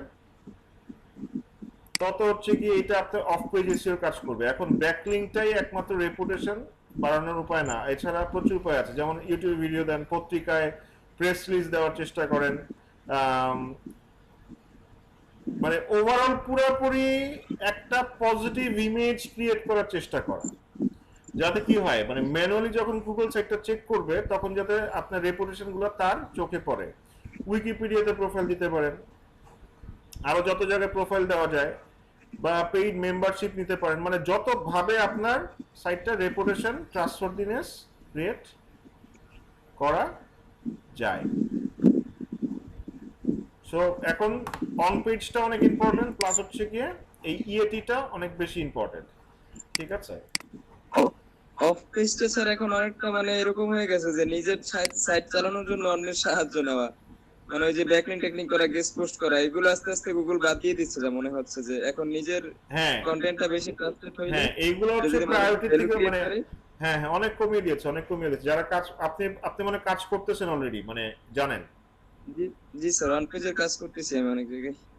আচ্ছা, মানে কি মানে ক্লায়েন্ট আছে, ইন্টারন্যাশনাল কাজ করছেন নাকি ইয়াতে? জি স্যার, ইন্টারন্যাশনাল ক্লায়েন্টের কাজ করতেছি ফাইবার থেকে, তবে নিজের ফাইবার অ্যাকাউন্ট থেকে না, মানে অন্যের মাধ্যমে কাজ পেয়েছি আর কি। ওই মার্কেট প্লেসের সম্পর্কে ধারণা ছিল না তো, জানতাম না তো আর কি, মানে ওই সেলার থেকে সেলার, সেখান থেকে আমি আর কি কাজ করে দিচ্ছি, মানে এরকম কিছু। ওকে, ভেরি গুড, কাজ করতেছেন, এক্সপেরিয়েন্স হচ্ছে, এখন থেকে মানে এখন নিজেও কাজ নিয়ে করতে পারবেন। সো ওইটাই মানে এই জিনিসগুলা আপনার মানে ব্যাকলিংকের গুরুত্ব ছিল আগে সব থেকে বেশি, যে ব্যাকলিং করলে এটা মানে 2014 ব্যাকলিং দিলেই হচ্ছে, মানে কেউ যদি একসাথে ওই 1000-2000 ব্যাকলিং করছে মানে তার সাইটে আগে র্যাঙ্কে আসছে। এখন ব্যাপারটা আর একদমই এরকম নাই। এই গুগল হচ্ছে গিয়ে অনেক অনেক মানে টেকনোলজি অনেক আগিয়েছে, সবকিছু রিয়েল টাইমে চলে আসতেছে। রিয়েল টাইম মানে কি? রিয়েল টাইম মানে হচ্ছে গিয়ে মানে প্রেজেন্ট মোমেন্ট। মানে ধরেন এই যে গুগলে যে আপনি এই ম্যাপ দেখেন, ওইটা কিন্তু রিয়েল টাইম দেখায় আপনাকে, যে এক জায়গা থেকে আরেক জায়গায় যাবেন, রিয়েল টাইম। মোর রিয়েলিস্টিক হয়ে যাচ্ছে। রিয়েলিস্টিক বলতে হচ্ছে গিয়ে আপনার বিজনেসটা আরো কাজ থেকে কি একদম রিয়েলিস্টিকলি জানতে চাচ্ছে, মানে জানতে পারছে গুগল, ঠিক আছে, মানে রিয়েলিস্টিকলি জানতে পারছে। সো সেক্ষেত্রে হচ্ছে গিয়ে মানে যত রিয়েলিস্টিক ইনফরমেশন দিবেন, যত ইনফরমেশন তাকে দিতে পারবেন, তত আপনার জন্য এটা এসইও করতে ইজি, ঠিক আছে। যত ইয়া করবেন তত হচ্ছে এসইও করতে আপনার জন্য সুবিধা হবে। মানে ব্যাকলিংক এখন আসলে এর জন্য মানে যদি র্যাঙ্কিং ফ্যাক্টর হিসেবে ধরি, এটা অনেক নিচে নেমে গেছে, মানে অত এখন ইম্পর্টেন্ট ব্যাপার সেটাও না। ইম্পর্টেন্ট হচ্ছে কি আপনার সাইটের স্ট্রাকচার, সাইটের স্পিড, তারপরে সাইট লিগ্যাল ইনফরমেশন। বুঝতে পারিনি, বলছি লিগ্যাল ইনফরমেশন। হ্যাঁ লিগ্যাল ইনফরমেশন, লাইসেন্স, তারপরে মানে আপনার রিয়েল ইমেজ, ধরেন আপনার মানে এমপ্লয়ীদের ইমেজ, রিয়েল ইমেজ, আপনার অফিসের ইমেজ, বা আপনার বিজনেসের অপারেশনাল ইমেজ, ক্লায়েন্টের টেস্টিমোনিয়াল রিভিউজ, মানে রিয়েল থিং গুলো অনেক বেশি এখন মানে কাজ করে, মানে ধরেন ওই যে ব্যাকলিং ট্যাকলিং এর থেকে। কারণ গুগল বুঝে ফেলছে ব্যাকলিংক আসলে মানে এটা টাকা দিয়ে করানো যায়, টাকা দিয়ে করা যায়, মানে ম্যানিপুলেশন করা সব থেকে ভালো জায়গা ব্যাকলিং। কিন্তু ওইটা তারা বন্ধ করবে না, কারণ আছে। কারণ কি, তারা যদি এখন প্রত্যেকটা সাইটে ম্যানুয়ালি চেক করতে যায়, তাহলে হচ্ছে গিয়ে তাদের বিশাল পরিমাণ একটা ওয়ার্ক ফোর্স আপনার হায়ার করতে হবে, যেটা অনেক এক্সপেন্সিভ। হ্যাঁ, আমরা কি জানি যে গুগলে যে আমরা সার্চ করি, পার সার্চে গুগলের কত খরচ হয়? পার সার্চে খরচ হয় আপনার, গুগলের কিন্তু একটা বিশাল খরচ আছে। তার কারণ কি, তারা একটা মানে আপনাকে একটা সেবা দিচ্ছে, পুরো ওয়ার্ল্ড ওয়াইড একটা সার্ভিস দিচ্ছে। পার সার্চে আপনার খরচ হয় 0.03 সেন্ট। আমরা একটা সার্চ করলে গুগলের খরচ হয় 0.03 সেন্ট, যদি ওভারঅল হিসাব করি। সো 3 বিশাল একটা, টাকার মতন করে। হ্যাঁ তাতে কি 3 টাকার মতন আসে স্যার? হ্যাঁ 3 টাকার মতো খরচ হয়। তো এই খরচটা মানে যদি মানে ব্যাকলিংক তাদের ম্যাট্রিক্স হিসেবে বাদ দিয়ে দেয়, তাহলে কি মানে ম্যানুয়ালি চেক করার জন্য বিশাল একটা ওয়ার্কফোর্স তাদের হায়ার করতে হবে এবং প্রচুর পরিমাণে টাকা খরচ করতে হবে। যেহেতু গুগল একটা কোম্পানি, তাদের মেইন উদ্দেশ্য কি, মানুষকে সেবা দেওয়া তো ঠিক আছে, কিন্তু মেইন উদ্দেশ্য হচ্ছে প্রফিট করা। তাদের প্রফিট অনেক কমে যাবে। মানে আমরা যদি ওয়ার্ল্ডের সব থেকে রিচেস্ট কোম্পানিগুলো দিকে তাকাই, গুগল কিন্তু 1-2 নাম্বারের মধ্যে, 1 থেকে 5 নাম্বারের মধ্যে থাকে। সো তাদের প্রফিট কমে যাবে। সো ব্যাকলিংকটা তারা বাদ দিবে না, বাট ওইটার প্রায়োরিটি তারা অনেকটা কমিয়ে দিয়েছে। ইএটি এবং ইইএটি কি, যেমন ইএটি হচ্ছে এক্সপার্টিস, অথরিটেটিভনেস, ট্রাস্টওয়ার্দিনেস, আর ইএটি হচ্ছে এক্সপিরিয়েন্স, এক্সপার্টিস, অথরিটেটিভনেস আর ট্রাস্টওয়ার্দিনেস। সো যে ফিল্ডে যার যত এক্সপিরিয়েন্স হবে, সে তত বেশি উপর দিকে তাকে দিবে। সো এর জন্য কি, এসইও আপনার একটু সময় সাপেক্ষ হবে, টাইম লাগে। এসইওতে এর জন্য সময় লাগে। যত এক্সপার্টিস বিল্ড করতে পারবেন এবং ট্রাস্টওয়ার্দিনেস বিল্ড করতে পারবেন, তত আপনার এটা উপরের দিকে আসবে। আচ্ছা, নেক্সট ক্লাসে আমি কন্টেন্ট বিল্ড করে, কিভাবে একটা কন্টেন্ট বিল্ড করে মানে অন পেজ এসইও করা যায়, এবং কন্টেন্ট স্ট্রাকচার এবং কন্টেন্ট বিল্ড করার ক্ষেত্রে কি কি ব্যাপারের উপর নজর রাখা উচিত, সেগুলো নিয়ে ডিসকাশন করব। ঠিক আছে? আচ্ছা, আপনারা কি তাহলে ক্লাসটা করতে চাচ্ছেন না, বা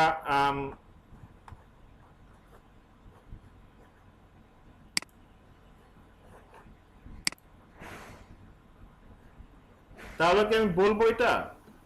জি স্যার। জি স্যার, এখন আজকে লাস্ট ক্লাস ছিল আমাদের জন্য ভালো হয়। আচ্ছা, আজকে লাস্ট ক্লাস, তাহলে হচ্ছে আগে আপনারা একটা মেল দিয়ে দেন। ঠিক আছে রাজু ভাই? জি স্যার। তাহলে হচ্ছে কি একটা ওই যে এসটিও তে যে সেদিন যেমন মেল দিলেন না, এটা একটা মেল দিয়ে দেন যে আপনারা আজকেই মানে ঠিক আছে। আজকেই ক্লাসটা মানে শেষ করে দিতে চাচ্ছেন আর কি, আজকে যাতে লাস্ট ক্লাস হয়। ঠিক আছে স্যার। আজকে এই ক্লাসটা শেষ করে দিয়ে দিন সাথে সাথে। আর আমি সেটা আমার ম্যানেজমেন্টকে জানিয়ে দিচ্ছি আর কি, যে আপনারা করবেন না, আপনারা ফর্মালি একটা মেল দিয়ে দেন। আচ্ছা, আজকে Okay, তাহলে এই পর্যন্ত শেষ করছি। অন পেজ এসইও নিয়ে অনেক কথা বললাম, এবং নেক্সট ক্লাসে হচ্ছে আরো কথা বলবো অন পেজ এসইও নিয়ে। খুবই ইম্পর্টেন্ট একটা টপিক, সেটা হচ্ছে কন্টেন্ট বিল্ডিং। কন্টেন্ট বিল্ডিংটা কিভাবে করবেন, যে কোনো পেজের জন্য কন্টেন্ট কিভাবে বিল্ড করতে হয়, মানে এবং কন্টেন্ট স্ট্রাকচার কি, কিরকম হওয়া উচিত, এবং অ্যানালাইসিস কিভাবে করবেন, এই ব্যাপারগুলো নিয়ে ডিসকাশন করার চেষ্টা করব। ঠিক আছে? সো আজকে এই স্যার, পর্যন্ত- ফেসবুক পেজে একটা প্রশ্ন ছিল। জি বলেন।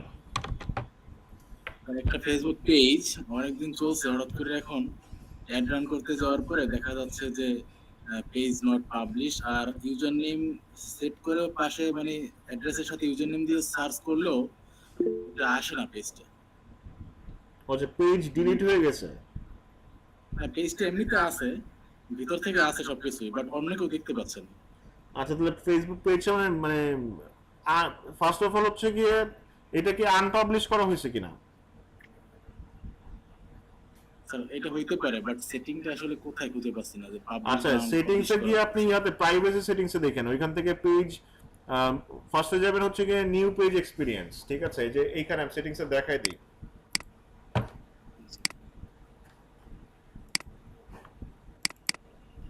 পেজটা হচ্ছে গিয়ে দুই কারণ হতে পারে। একটা হচ্ছে ফেসবুক থেকে কোনো রেস্ট্রিকশন দেওয়া হয়েছে কিনা। রেস্ট্রিকশন দিলে সেটা মানে এটা হচ্ছে ম্যানুয়াল অ্যাকশন নিয়েছে। আর যদি আপনি নো সেটিংসে পেজ ইস্যু লেখা জি নো পেজ ইস্যু লেখা আচ্ছা no page page issue issues লেখা আছে, তাহলে হচ্ছে পেজটা আনপাবলিশ হতে পারে। এই সেটিংসটা দেখেন যে আপনারা আনপাবলিশ করেছেন কিনা। পেজ দুইভাবে আনপাবলিশ হতে পারে, একটা হচ্ছে আপনি ডিলিট করে দিতে পারেন, ডিলিটের মানে ডিলিশন টাইমটা যদি মানে নরমালি ব্যাপারটা এরকম না যে একটা ফাইল যেমন ডিলিট করলাম চলে গেল, ব্যাপারটা তাই না, মানে ধরেন একটা পেজ ডিলিট করতে 7 দিন বা সময় নেয়, বা 7 দিন থেকে 15 দিন, জি জি ওই টাইমের মধ্যে পেজটা আনপাবলিশ। আর সেকেন্ডটা হচ্ছে গিয়ে আপনি কিছুদিনের জন্য মানে আনপাবলিশ করে রাখলেন, যে যতদিন পর্যন্ত আপনি পাবলিশ না করবেন ততদিন পেজটা আনপাবলিশ অবস্থায় থাকবে, মানে এটা ভিজিবল হবে না। ঠিক আছে? জি sir. Sir Facebook page update দেওয়ার কোনো উপায় আছে স্যার? আপডেট বলতে স্যার যেমন স্যার ওই যে আমার একটা পেজ আছে স্যার, ওইখানে ওই যে বর্তমানে তো স্যার রিলস এর মাধ্যমে স্যার ইনকাম করা যায় না, কিন্তু স্যার ওই অ্যাড অন রিলস স্যার ওই ইটাই নাই, আপনার অপশনটাই নাই স্যার। ওটা আমার আগের পেজ, এটা তো আমি প্রথমে খেয়াল করি নাই, এখন মোটামুটি পেজটা ভালো এস্টাবলিশ হয়েছে, কিন্তু স্যার ওইটা তো নাই। এখন এটা কি কোনো আপডেটের সিস্টেম আছে স্যার? আপডেট অটোমেটিক্যালি হবে, এটা মানে এমনি আসে না, মানে এটা ফেসবুক অটোমেটিক্যালি করে। আপনি নিউ পেজ এক্সপিরিয়েন্স, আপনার কি ক্লাসিকেই আছে নাকি? হ্যাঁ ওরকম আছে, অপশন গুলো শো করে না স্যার টোটাল। আগের তো পেজ কিসের জন্য sir? New new page experience sir এটা কোথায় পাবো গেলে স্যার? না, কোন সেটিংসটা এটা স্যার? তো এমনি আগের পেজগুলোকে বলা হচ্ছে ক্লাসিক পেজ, আর নতুন পেজগুলোকে বলা হচ্ছে নিউ পেজ এক্সপিরিয়েন্স, মানে নতুন যে আপডেটটা আসছে। ঠিক আছে? কারণ না স্যার ক্লাসিক পেজ মনে হয় স্যার। আপনি ক্লাসিক পেজ না হলে হচ্ছে ওই অপশনগুলো পাইতেন। জি স্যার। আচ্ছা, এই যে পেজে ঢুকলাম, পেজে ঢুকে যাবেন হচ্ছে গিয়ে এই সেটিংসে।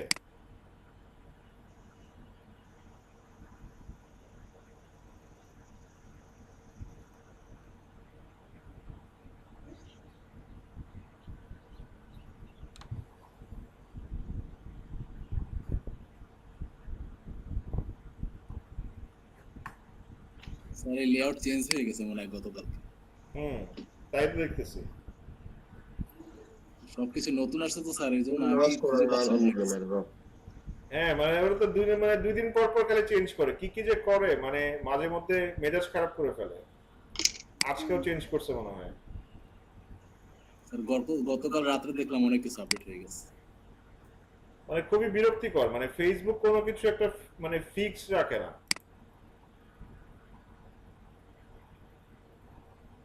মানে তাদের সম্পর্কে জানার জন্য বা তাদের সাথে কাজ করার জন্য সারাক্ষণ তাদের সাথে লাগিয়েই থাকো, মানে এটা চায় তারা। হ্যাঁ, মানে এটা হচ্ছে গিয়ে তাদের ইয়া, মানে ডেইলি ওদের নিয়ে পড়ালেখা করো। জি স্যার। এই যে দেখেন, আপনার যদি পেজ আপডেট হয়ে থাকে, যে নিউ পেজ গাইড মানে নিউ পেজ এক্সপিরিয়েন্স, এটা পাবেন। সো এটা হয়, মানে এটা ফেসবুকের ক্ষেত্রে ভেরি কমন। আচ্ছা, পেজ চেঞ্জ করে দেখি। স্যার ওই পেজের লিংকটা ইনকল মেসেজে দিছি, দেখতে পারেন যে ওইটা সরাসরি সার্চ দিলে কি লেখাটা আসে। আচ্ছা, আগে ওইটা দেখেন, মানে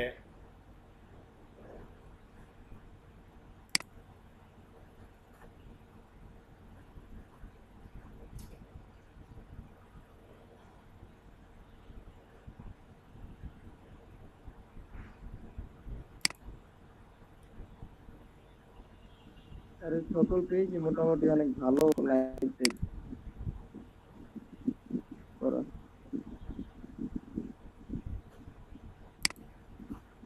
স্যার এগুলো কি পেইড ক্যাম্পেইন করে লাইক গেইন করছেন নাকি অর্গানিক কোনো মেথড অ্যাপ্লাই করছেন? বুঝতে পারিনি। আপনার যত পেজের যে লাইক গুলো, এই যে প্রতিটা 10K তো 30K এর উপরে আর কি, এগুলো তো পেজের জন্য কাজ করার জন্য ভালো, কিছু লাইক টেক হলে তারপর অ্যাড রান করলে এটা দিয়ে সেল টেল পাওয়া যায়। তো এই যে লাইক টেক গুলো, এগুলো কি পেইড ক্যাম্পেইন করে তারপরে করছেন নাকি অর্গানিক কোনো? অর্গানিক পেইড দুইটাই আছে, অর্গানিক্যালিও আসছে, পেইডও প্রচুর আসছে।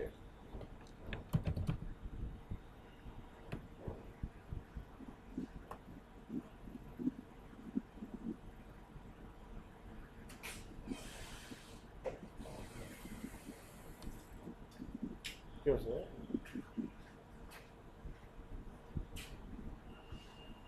আচ্ছা, পুরো দেখি মানে ওদের মেইন সেটিংস এর অপশনে চেঞ্জ করে ফেলছে।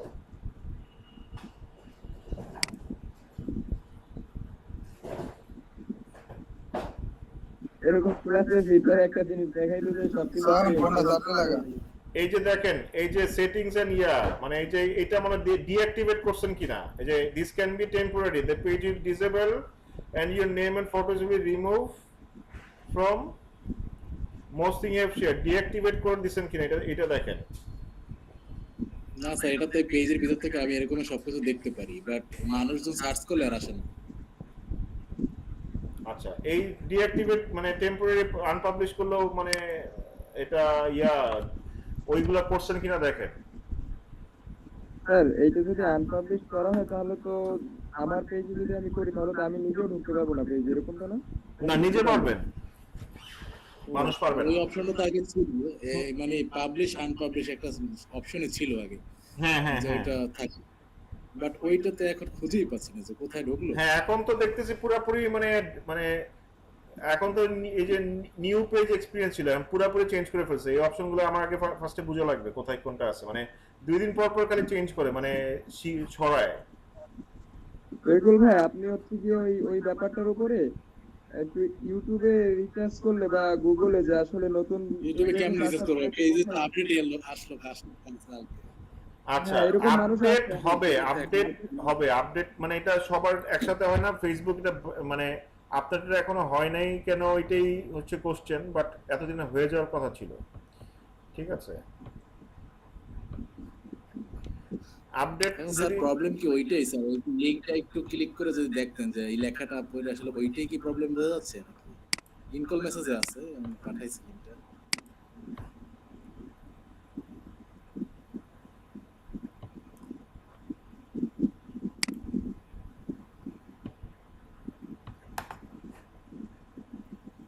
অনেক সময় তো প্রবলেম ডিটেক্ট করতে পারলেই অর্ধেক সমস্যার সমাধান হয়। আমাকে কোথায় দিছেন? এইখানে দেন। ও আচ্ছা, দিছেন এটা। ওইখানে দিছে।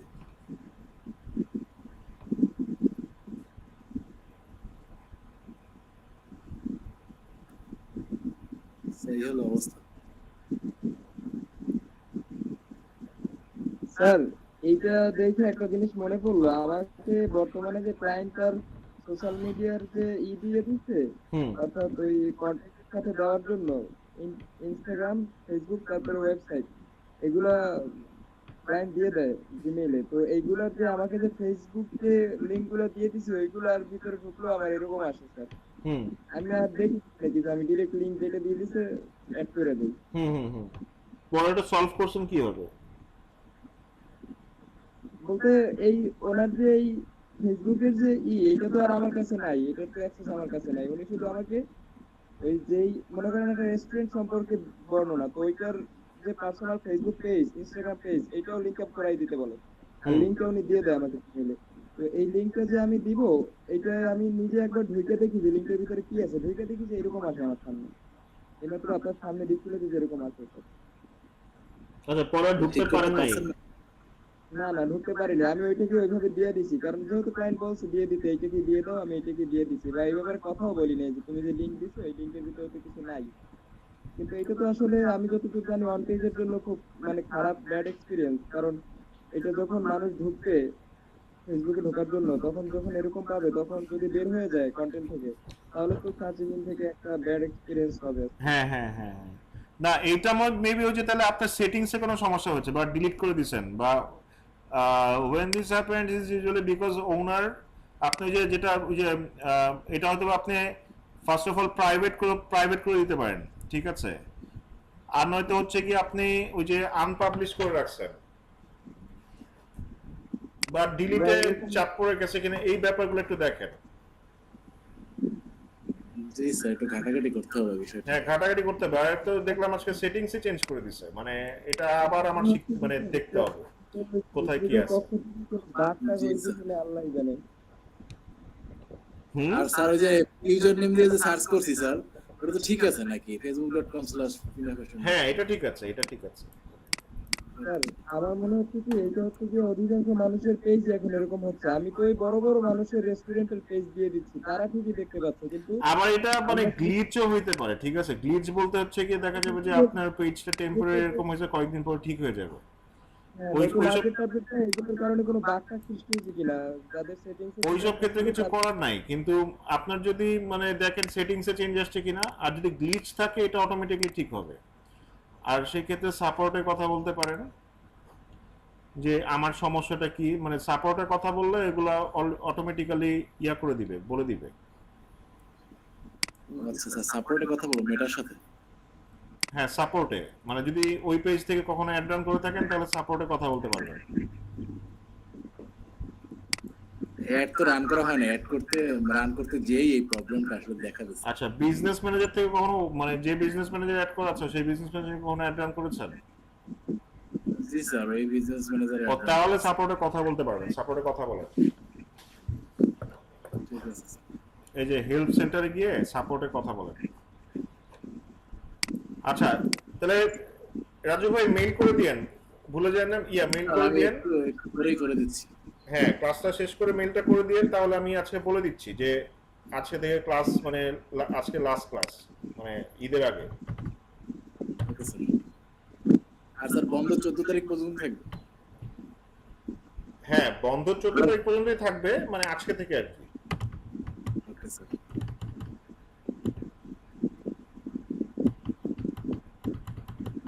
বন্ধটা যদি আরেকটু বাড়ানো যায় 15 তারিখ তাইলে সুবিধা হতো।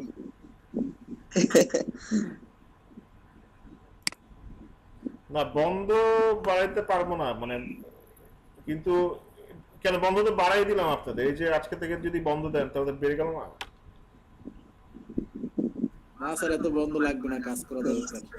না সেটাই, এত বন্ধ মানে ইয়া করেন না, পরে ভুলে যাবেন সবকিছু। আচ্ছা সো এমনি আমার লম্বা একটা সময়, মানে এর মধ্যে দেখা যাবে ঈদে কাজ করা হবে না, ভুলে যাবেন, প্র্যাকটিস হবে না। জি স্যার। আচ্ছা সো প্র্যাকটিস করেন, কিন্তু মানে ফাঁকে ফাঁকে একটু ভিডিওগুলো দেখেন, প্র্যাকটিস করেন। আমি যদিও জানি আপনারা দেখবেন না, ফাঁকি দিবেন, বাট যারা দেখবেন তারাই গেইনার হবে, মানে দেখেন, আমার রিকোয়েস্ট আর কি।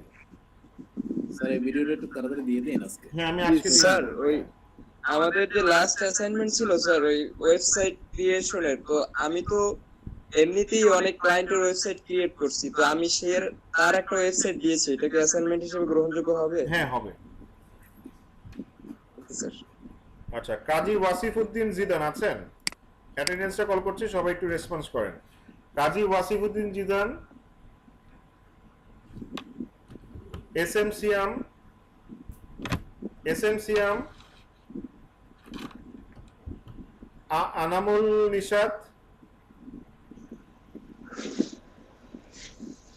নিশাত, পারভেজ আলম, এমডি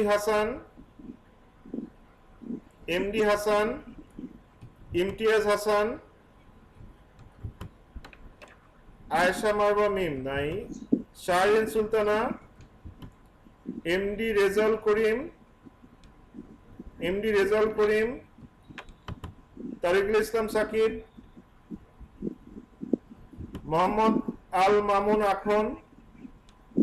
স্যার উনি ছিল। স্যার উনি আচ্ছা। দিয়ে দিতে বলছি। Sharmin Rahman Swarna,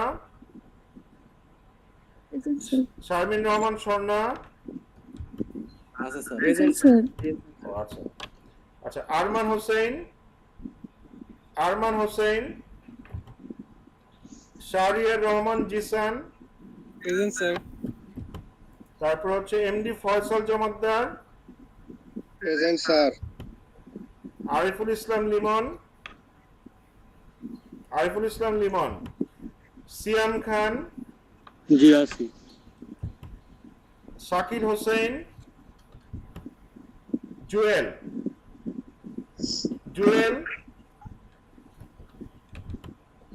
Azizul Hakim, yes sir. Piyush Matubbar, present sir. MD Sadekul Islam Sohan, জি sir. Faisal Islam, present sir. Jahidur Rahman Abir, Sadikul Islam Sohan ভাই কোথায় কেন স্যার যাওয়ার পরেও? রাশিদুল কবির, স্যার জাহিদুল ইসলাম ফয়সাল, শামিমা ফেরদৌস মালা, জি ভাইয়া। Fatematuz Zohra, sir Nayan Roy, sir Sohana Rupanti, sir উনি ছিল, উনি এইমাত্র বের হয়েছে কারণ শরীফ মোহাম্মদ নাসরুল্লাহ, জি sir present. MD Sifate Manjur জি, স্যার। রহমান, জি, sir. MD Tarikul Islam, present sir. Khadija Hia, Sadia Akter, Manoj Kumar Adhikari, Ummul Khair Salma আছেন? জি স্যার উনি ছিলেন। A K Khairul Islam, sir MD Nahian Hasan Muaz, Afridi Ahmed, জি sir. Fatema Jahan Asha, MD Arifur Rahman. Present sir. Sir একটু বলি স্যার, সরি স্যার, উমুল খায়ের সালমান আমি ভেবেছিলাম ওই কিমা জান্নাতুল ফেরদৌস ইমা, আমি ভুলে এটা।